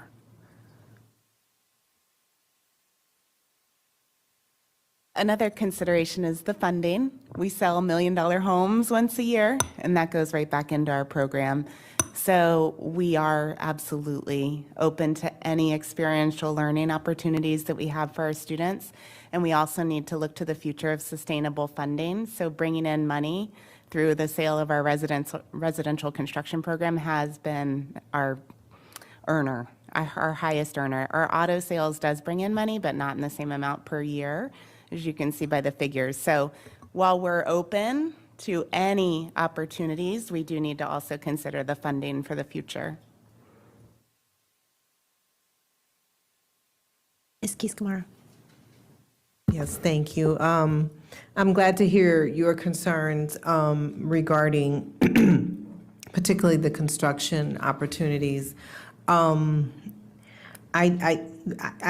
think those are things that we really need to think about in terms of, one, how parents perceive them, how the community might perceive students being more involved in maintenance as opposed to what they're doing now. So I just think, I hope that we'll look at that. One thing that is floating kind of through my thoughts right now is the idea of One Fairfax, right? And it would be interesting to me to kind of combine the idea of public policy working with the county, affordable housing, things as opposed to, the tiny houses is one thing, but there's a move toward and a significant need for affordable housing. So I'm wondering if there could be a partnership, and I know this is more work and just an idea, there could be a partnership with the county in terms of our students being involved in that, and it could also be a learning experience with respect to, the idea of what types of, that's kind of land use planning, it's, local services, it's a number of policy considerations that our young people could actually be involved in. And so I just submit that as another possibility of all the things that have been presented to you. And I do thank you. I've toured a number of these homes, and they're fantastic. So I just kind of want, so many of our kids are trying to figure out how to figure out, certainly they want a skill, but they're also socially conscious. And so perhaps this is an opportunity to bridge those two things. Thanks. Ms. Giesgemar, I offered to provide the introduction to them, to our Regional Housing Authority. Any other colleagues before I take my turn?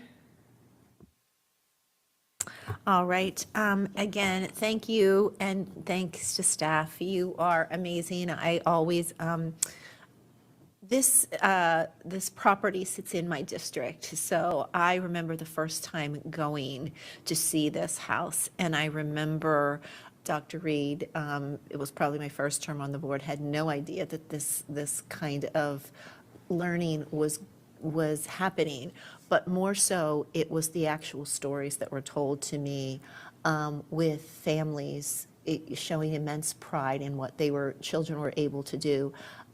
Teachers telling me this is the only thing that helped this child graduate. Those stories need to be heard. They cannot be lost. I know this is another heavy lift but we've been, again, I've been on the board 12 years. We've been talking about there's a cliff. Well, the cliff is getting closer, and we don't have a solution yet. And I appreciate everybody's solution, and I appreciate, Mr. Jabouri, your ability to take things back to the board and be so open, but I do think there is an immense pride in putting a new residential property together. If it's a tear down and you're starting anew, but yes, this one is populated by students in and close to that property. A lot of students from Lewis High School, Edison High School, and so on. So, I hope we can get this and work with county partners and continue this conversation with the board and make certain that this happens. Not to leave out the automotive thing, I donated 2 minivans through the years and just watched them get torn apart, and they actually told me they sold one. I don't know how, given what we had put it through as a family. But again, I thank you. I cannot be a bigger fan of what you all do and your partnership, and we just appreciate you, and we are going to work to ensure that this programming continues some way or another. So thank you all. The only thing I would like to add in regards with the, excuse me, tiny house project, if we decide to go that way, to the best of my knowledge, in other states, there are communities that have tiny houses in them. Even with this revamp of the zoning ordinance, I am not sure, to the best of my knowledge, and this is my forte, I should know this concretely, but I don't want to commit to it. Tiny houses being used currently can be used as an accessory structure and not a living quarters. Not as a primary residence. Correct. So we need to talk to Fairfax County zoning office, see if we can get something rezoned, or there is some verbiage in the zoning ordinance that we can have a development that is like a trailer park, they're tiny houses, that's perfect. But again, being a land development consultant, I don't think today sitting here I can confidently say this is the route that is viable going forward at this time. Yes, And I understand that living here in Fairfax my whole life and what the community tends to seem to want. So, yes, thank you. I have seen tiny houses on some of my larger projects. They're being used as an office, as an accessory structure, not a living quarters. Thank you. Thank you for sharing that with us and educating us more. All right, any go-backs? No? Oh, Ms. Omesh. I actually had a question, and I was like, maybe I'll give it up if nobody wants to talk. But I actually just wanted to ask what the relationship is like with Educate Fairfax. Obviously, that's our partnership arm. They set up all these relationships with different institutions. I was especially thinking about it for Herndon, which I don't want to get lost because they are really eager to get that car lift. But yeah, perhaps if there isn't one, that would be a great place to take a next step. Yes, and through ISD, we stay very connected with them and then tangentially keep the board abreast. But we can certainly explore that further for other board opportunities to connect. Yeah, no, I think especially given what you shared earlier, long wait lists and whatnot of interest that we're seeing more recently, that's a potential area where partnerships have been invested in for a long time. They are aware of potentially other ones, so you all don't have to do the same work again. But anyway, look forward to hearing how that goes in the future opportunity. Thank you. Well, thank you all. Thank you for being here. And as I said, we will continue to work because we want this partnership to continue because it's the right thing for our students. Some of them, this is what they need, and this is what they need to move forward. So thank you all for your time tonight. Thank you very much for your time. Thank you. Everyone, we will take a 5-minute break until we get to FPAC.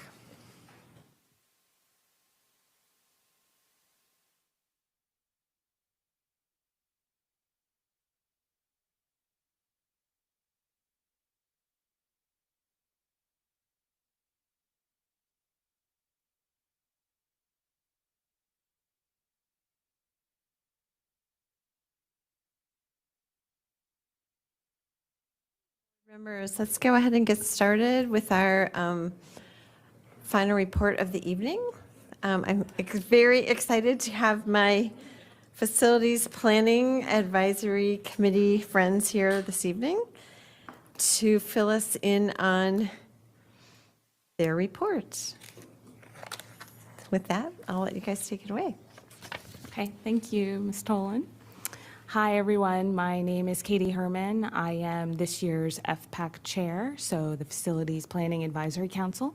I am joined here with Dan Abramoff, who is the Vice Chair for FPAC and the Mason District Representative.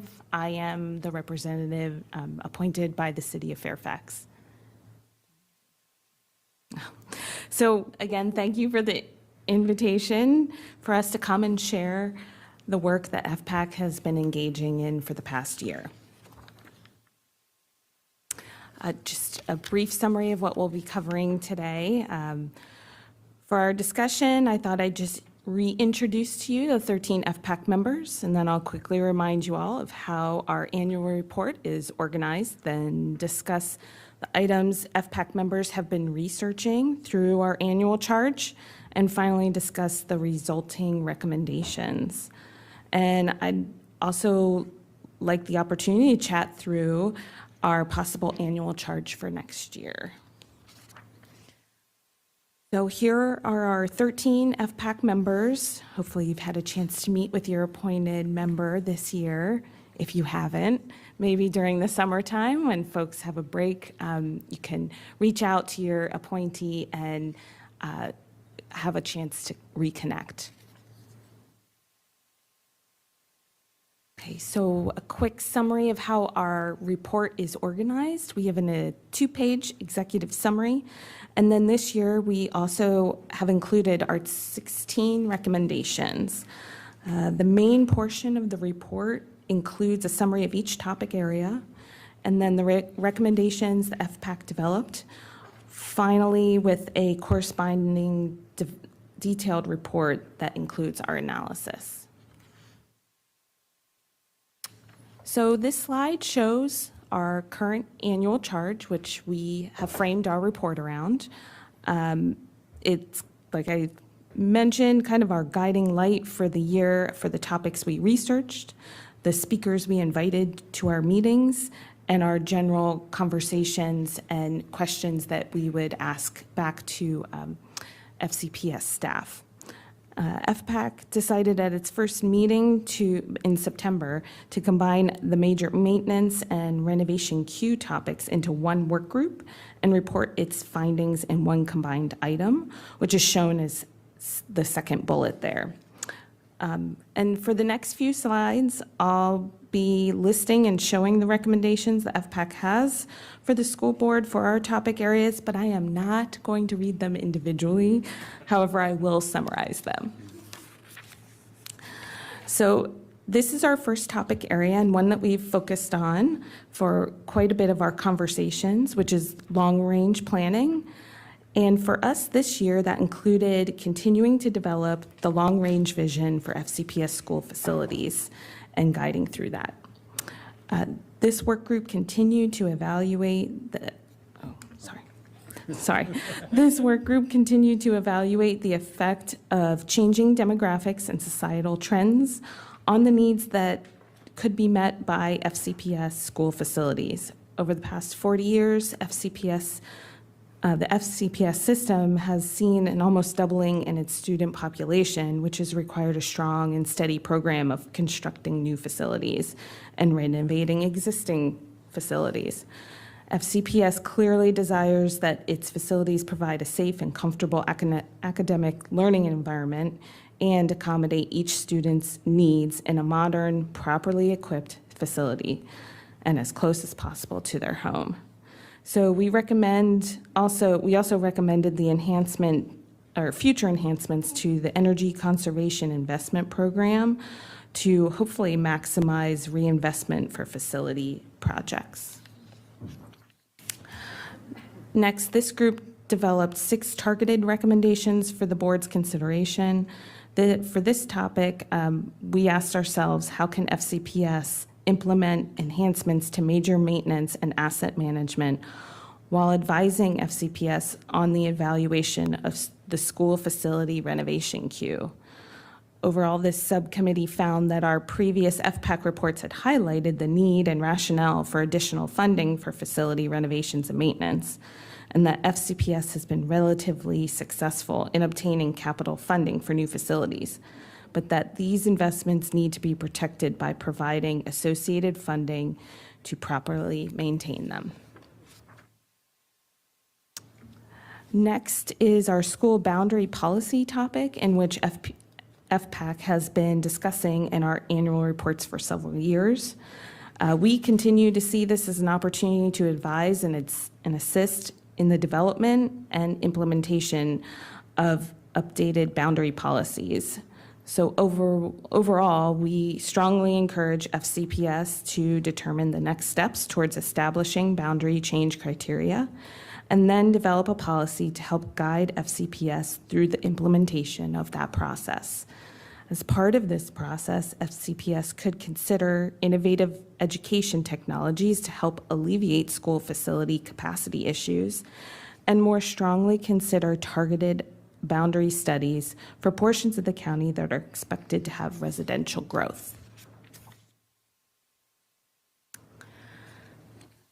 FPAC sees environmental sustainability as an important link to our other charged topics like long-term facility visioning and major maintenance. So for this year, FPAC assessed how FCPS can incorporate and evaluate the Joint Environmental Task Force, the JET goals, and achieve greater energy efficiency and environmental sustainability through its facilities. FPAC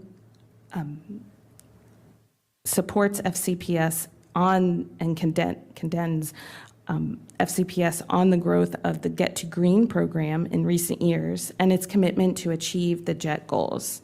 The graphic visual that you see here is one of the main images from the JET report and shows those goals mapped out as well. However, FPAC continues to encourage FCPS to track and report its progress in these programs to stakeholders and the public on a regular basis. And FCPS could benefit from recent real estate trends to look for innovative facility planning actions that would take advantage of existing buildings on the market that may be suitable for school sites. Lastly, our bylaws for FPAC hadn't been updated in a few years, and while most of the changes were editorial in nature, we chose to go ahead and perform a few revisions to them. We used a previously completed survey that FPAC members participated in about a year ago, and this exercise helped inform our recommendations on the updates to the bylaws, as well as how FPAC should move forward as a council in the upcoming years. Okay, we're getting there. We're almost done. I did want to highlight some of our additional work that we did this year at the request of several board members, as well as FCPS staff. In addition to all of our research and meetings that we held and our annual retreat and site visits, we also helped pretty significantly with these 3 items as a council review. And so we provided several rounds of review to the CIP public engagement process, which were discussed during several school board subcommittee meetings of the Comprehensive Planning Development Committee, CPDC. And as a reminder, this is the framework that FCPS staff developed to provide consistent, frequent, and targeted engagement and outreach materials for new school construction projects and major renovations. Then in February, or this past February, FPAC members participated in a series of meetings regarding the initial planning to review the renovation queue criteria. Discussions with FPAC members and available school board members were held to gauge which renovation queue criteria could be important to the division and considerations for possible revisions to current or new criteria. And we look forward to this project progressing this year. We also participated in the strategic plan core planning team, and several of our FPAC members also attended other public engagement meetings throughout the county and throughout that process. So for our charge next year, in our annual report, we proposed these 4 items. Most of these topics are very similar to our previous set of annual charge topics, but we wanted to look forward, and that's because we look forward to continuing to pursue various concepts, and we are certainly open to new topics or ideas at your discretion and direction. And that was it. I just lastly wanted to say and give a thank you to a couple staff members at FCPS for their assistance and support this year, specifically Jessica Gillis and Brandon Sadhi, who were instrumental in helping us with so many logistics in the background and behind the scenes. I'm really not sure we would have been able to achieve and complete what we did without their support. So I wanted to say a special thank you to them. And that's it. Okay, thank you. And we do have some board members with questions. So we'll start with Karen Corbett-Sanders, followed by Mr. Frisch. We do that again?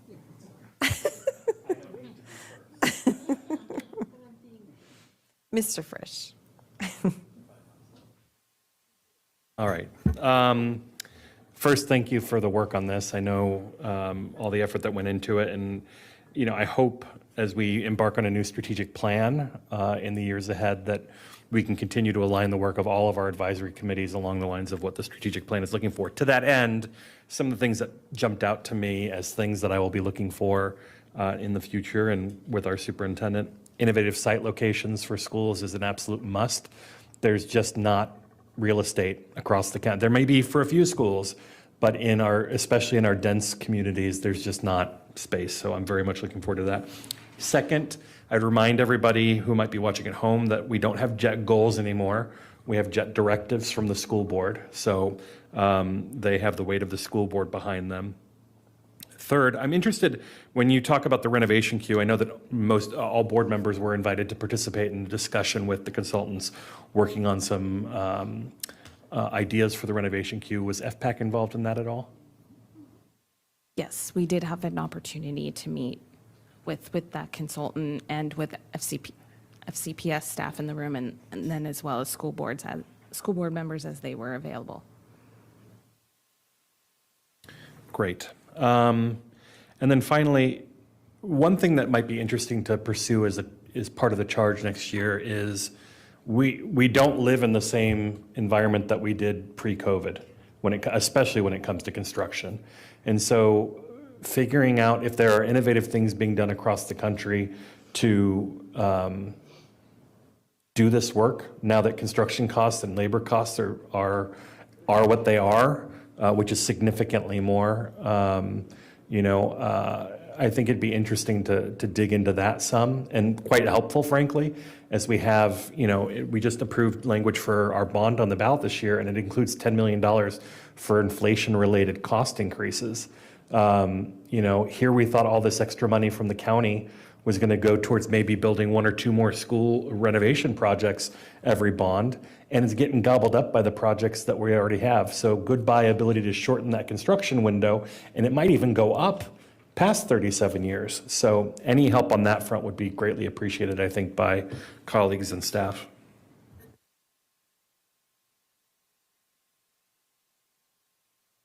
I was going to say, would you like a comment? Yes, sure. So related to the last point about costs, and obviously that's being felt across the industry. So, unfortunately, you're not alone in that. And there are some pieces in our report that talk about that energy investment program and how considering some enhancements to what's already being done and built upon what the information that the facilities group has, that may be a good mechanism to start from. So I'll mention that, and we will continue to provide guidance on that. Dan, did you want to? I'll just add one other thing on that. It's become paramount to work with the county on efficiently getting projects through their process, which is a huge bottleneck right now.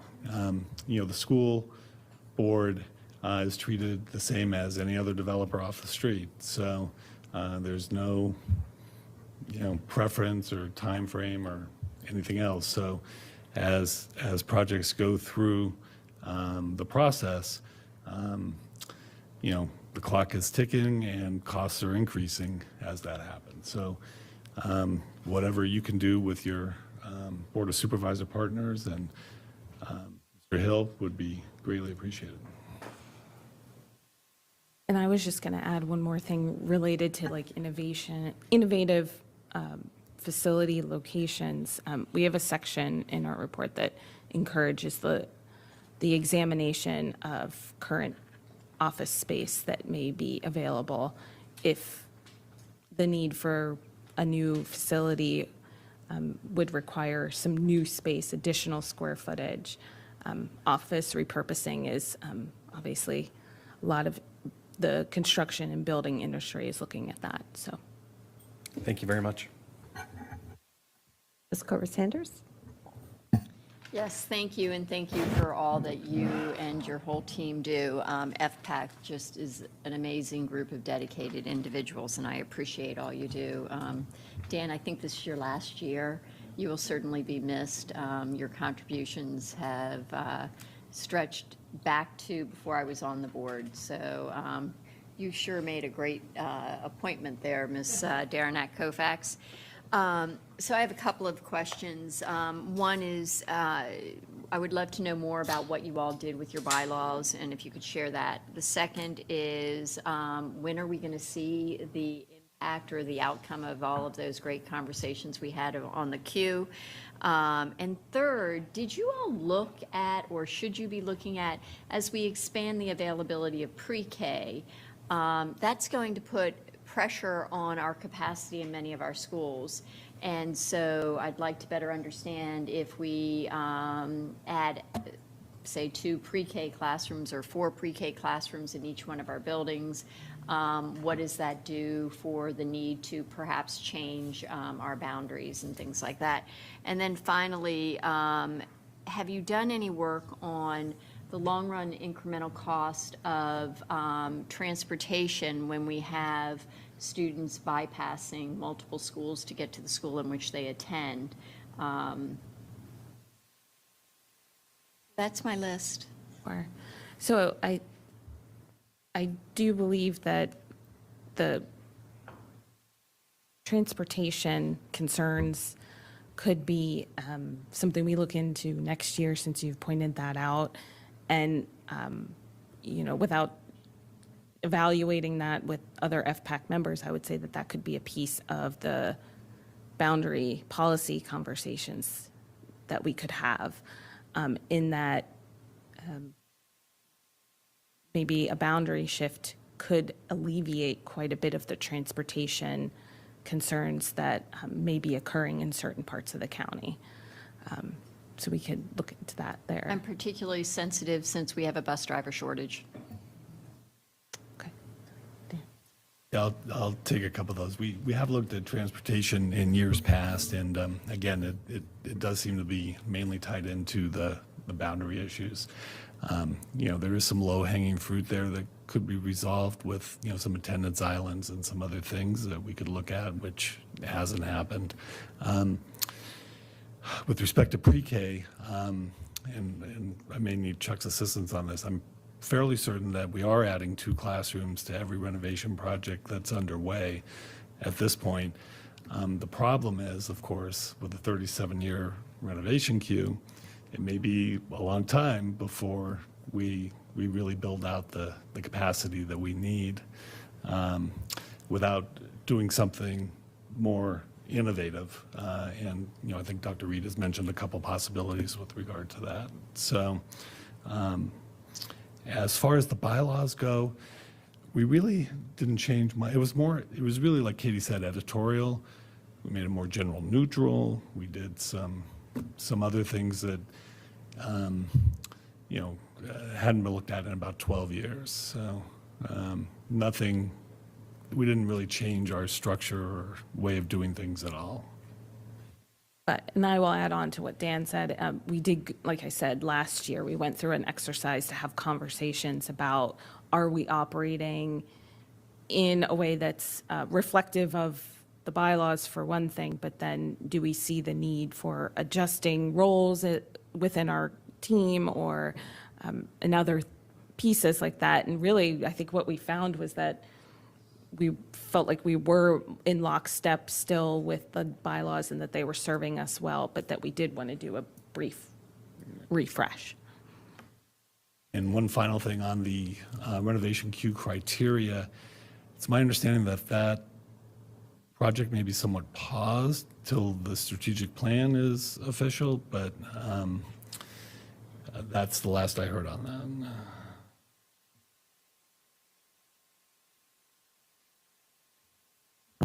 So Dan's correct. So one of the recommendations from the consultant was to pause till the strategic plan was finalized. So the criteria development is paused, but the primary piece of what we'd all talked about was moving forward with a condition assessment. So that, we're working to continue to move that to actually happening. So they will take our, does he understand? Yes. Yeah, okay. I mean, so that's a critical piece because it's the objective criteria that we'll need regardless of what we end up with. I guess my concern about putting it on pause is that the summer is the perfect time to actually do a condition assessment of each of our buildings. And we have about 16 days before our buildings are empty. And those that don't have summer programming will be vacant for the 2 months, but others won't. And so I am a little concerned that we're not doing that condition assessment now. Okay, so I guess I wasn't clear in that our intent is to move forward with the condition assessment now, not the development of the ultimate criteria is what we've put a pause on. Okay. Okay, so Thanks. I would encourage in looking at next year that you also look at the pre-K and fast-tracking that as well as the transportation piece. And just so everybody knows, pre-K with 2 classrooms is equal to about 16 kids, I believe. It might get to 20 or 22 per school. Could use more.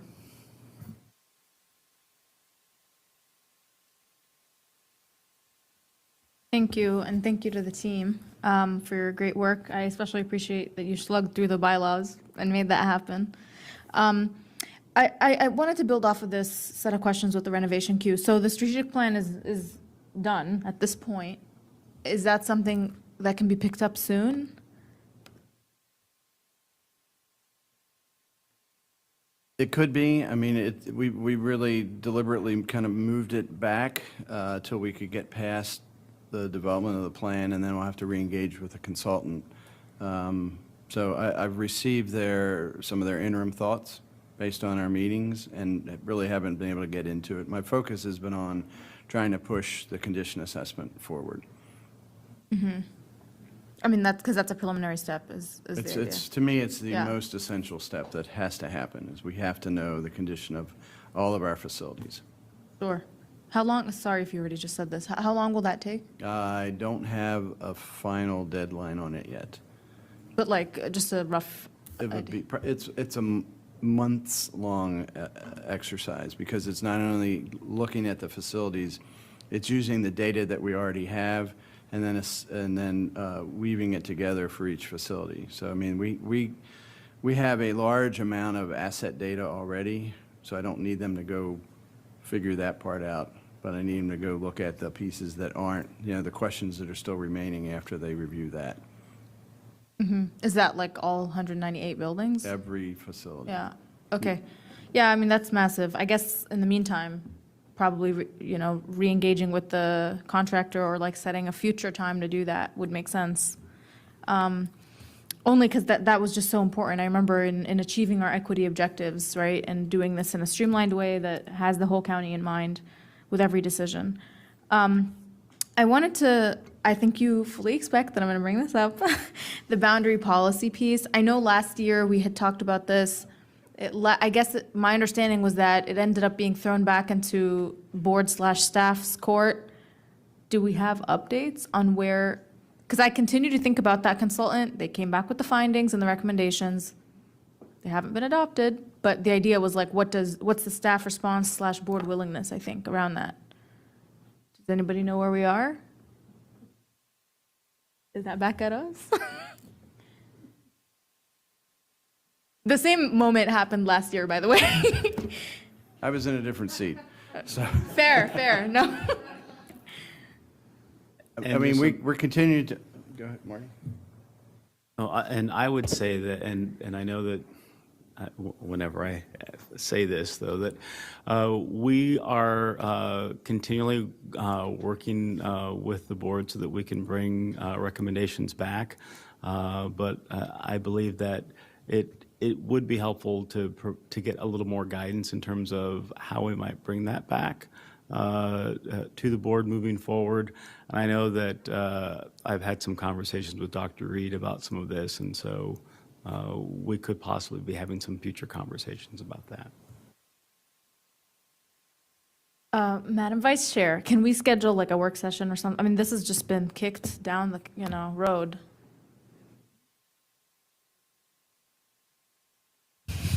Okay, it makes a lot of sense in a time when 8 people are leaving the board to finally tackle this one and, get it done.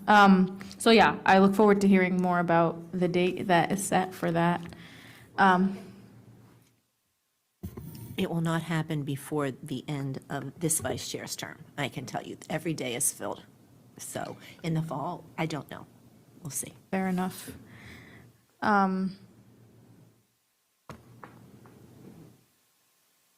Okay.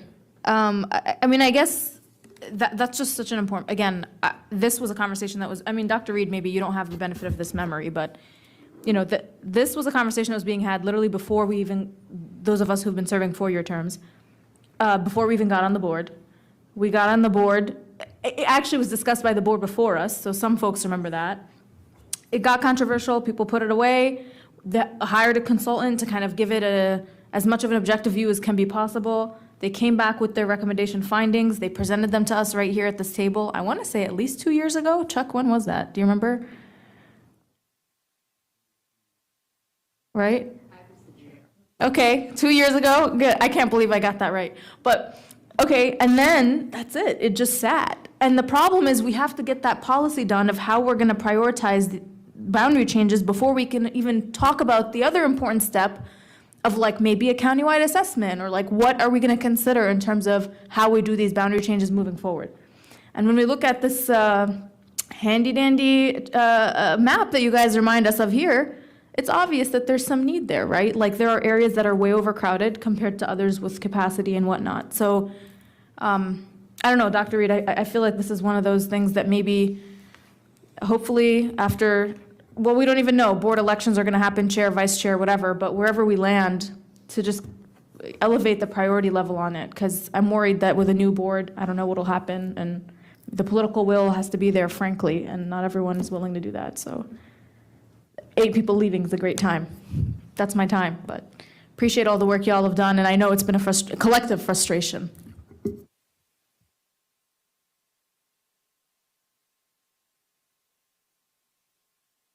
Well, I think on the topic of boundaries, we just had a conversation about this yesterday, that part of the challenge is the boundaries have been tinkered with so many times, and they've solved maybe an immediate issue, but they've actually created a bigger problem just several years down the road. So we've actually, by sort of mini managing boundaries, we've created more challenges. So it's my understanding it's been roughly 40 years since we've done the last division-wide boundary work.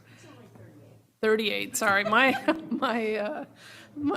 apologies. Roughly 40. Yeah, so I think it feels like we're not rushing into this. And so it's an opportunity for us to be thoughtful, and it is a high priority. We've talked about this summer really just commandeering the cafeteria, putting tables together and laying maps out to make sense with transportation and facilities, because I've received emails from staff also around class size, and it's really dependent on what school and what the facility looks like, because many of our school class sizes are limited by the number of rooms because of the student enrollment. So we have really inequitable class sizes, inequitable times on buses. There's just a variety of issues that we can no longer, I think, solve in one-off conversations. So it is a priority. We're on it.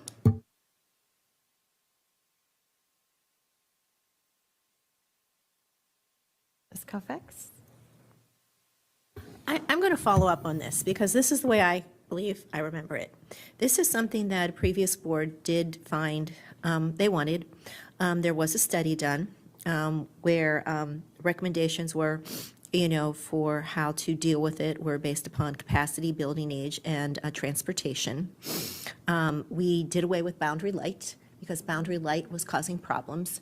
But then there was also community engagement. And community engagement, while they're like, get rid of trailers, they were like, oh, but if you're going to move me, add more trailers. That's the way I remember it. This board saw that study, and that's where it was. It's not a chair or vice chair. It's a collective body. And we chose at that point to listen to what the community had said. And then but this is something we are going to be looking at in our equity policy, I believe. So there will be time ahead for that. And so that's where that lies. And I would like to take credit for you, Dan, but I know you're a Mason appointee, but thank you for all of your work, and thank all of you for your hard work. I think, there are lots of, Michelle, what's that statement you use that I like to? target-rich environment that I like to poke a little fun of you about, because it's a very positive way to say, we got a lot of work to do. And this is a big challenge, and this is one that the community must be involved with. And so we hear you, and we see you, and I just do appreciate your work. I know sometimes it might seem like Groundhog Day, but we are listening, we are understanding, and we do appreciate your time that you've spent with us. And Mr. Fanshawe, we do appreciate your time that you have shared with us. And we know we're on borrowed time, but thank you.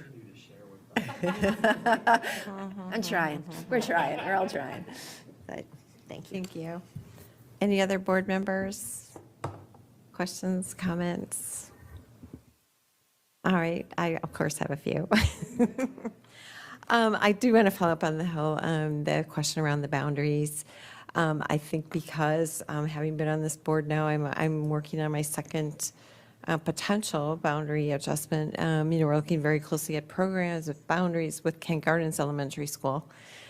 We did something with McLean and Langley, and even though that was looking at a small number of our schools, I think we were able to, using the current boundary policy, which is really not that bad, once we took out the the ability to do those, what do we call them? Well, boundary light, or, administrative boundaries, I think is what it was called, administrative boundaries, where it was without community input. So now we're clearly following the current boundary policy for everything that we've been doing, and, I think have had some success. So I just want to throw that out on the table because my community's been very involved. And also wanted to just go back to this, the addition of capacity with renovations, and, hope that we could look at that a little bit more closely. We have some situations, I'm thinking of Armstrong maybe in particular, where it's a relatively small school population, but we're adding some significant square footage in the renovation. And do we really only have room for 2 preschool classes at that facility? That's just one example that maybe we should look at a little bit more closely to see if we do have room for more pre-K classrooms at some of these schools.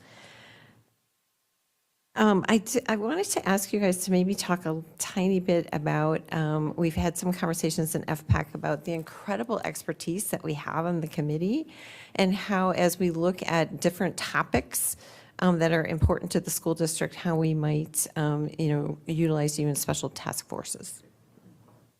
Sure. So one of the pieces I think that we'd like to look into for next year as part of that long-range planning topic area would be to reassess how FPAC seeks feedback from other industries who aren't present on FPAC, and how we can engage with them more closely. And so we've had a couple ideas that I think we would like to flesh out, maybe one day having a workshop, not only just for FPAC members, obviously, but for FCPS school board members or FCPS staff to attend, to just hear some of the latest innovative design components, whether that's classroom design, building layout design, site layout design, HVAC and mechanical design, mental health design within the school, building footprint. So we've been talking loosely about some of those different kinds of ideas, and I think that's something that we hope to flesh out further this upcoming year. I don't know, Dan, if you had anything to add. Yeah, I think, we also want the flexibility, not only to address our charge, but as things come along that may require some, immediate feedback, which Chuck kind of, handed us a couple of those this year, which I think was helpful in developing maybe an RFP or some other type of thing, which, given the expertise on FPAC, we were able to hone in on some of the salient items to include in that. And certainly we can help with, anything that comes along. So if you do end up doing something with boundaries, we're happy to engage, however we can. Mr. Fanshawe? So I will say that being on this seat instead of that seat has given me a different perspective. And, you know, the FPAC is a resource for me and for my position. So, I mean, and unfortunately, you have to learn to know what you need to find out. And I thought it would be very easy, but, you know, it took many months in the position to then really understand, all right, this is how I can start using them more effectively. So I'll say that, you know, the spin up for whoever comes after me will be shorter because I'll be advising them what they need to do, so they don't have to relearn what I did. But thank you, Dan and Katie. Great, thank you. Ms. Cohen, we haven't forgotten you. Thank you for hanging in there. We'd love to hear from you. I can use the Carl Frisch line of my arm was getting really tired.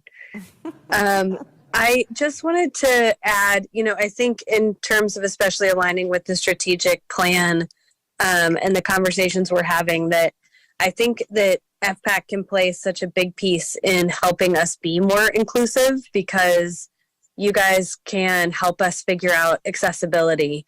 And I think it's both in design and construction with new construction and renovation. But the piece that I see maybe that FPAC, again, if you're willing to, and I know your plate is quite full, but is figuring out like what we already have. We know that we have an issue with accessible playgrounds, not having enough. And in particular, if we're going to start adding preschool, inclusive preschool models everywhere, you know, I'm hopeful that we're going to have, you know, playgrounds they can actually use. And I also sent the sensory calming spaces. Have we done any kind of assessment of what those look like, how they're being implemented, who has them? And then the last thing I would mention, and I think several of us got involved with this, but we have some issues with our handicap parking spaces.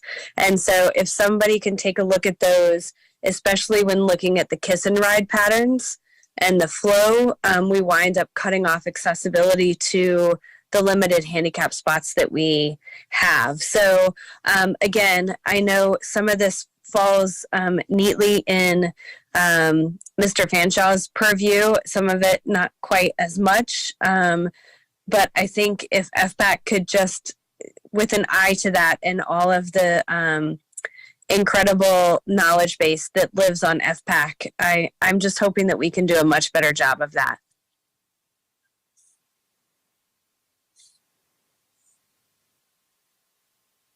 Yeah, well, certainly, I think a couple of those pieces could fit nicely into a few of our annual charge items next year, so we'll flag that.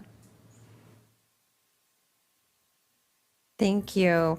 And thank you for bringing that up, Ms. Cohen. I did mention to them we had a nice email sent today outlining a number of the accessibility items that could be included in some of the FPAC work, so I'll make sure you have that email as well.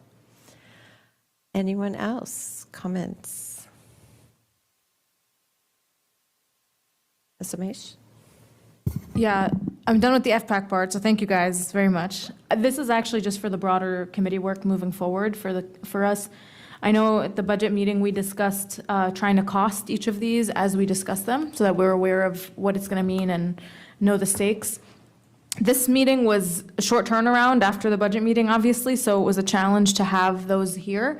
But if each board member can just remember, for those who are liaisons to various committees, in advance of our actual committee presentation, to just touch base with the committee and try to get those budget items, budget questions submitted as soon as possible to staff so that they can have the appropriate time to bring those forward. I know we've already done that with the HRAC, but I think that would be helpful for us when we have these conversations. And hopefully that would be presented like as a part of this too. Thanks. All right, it's been a long afternoon. Thank you so much for all of your work, and thank you, Mr. Fanshawe.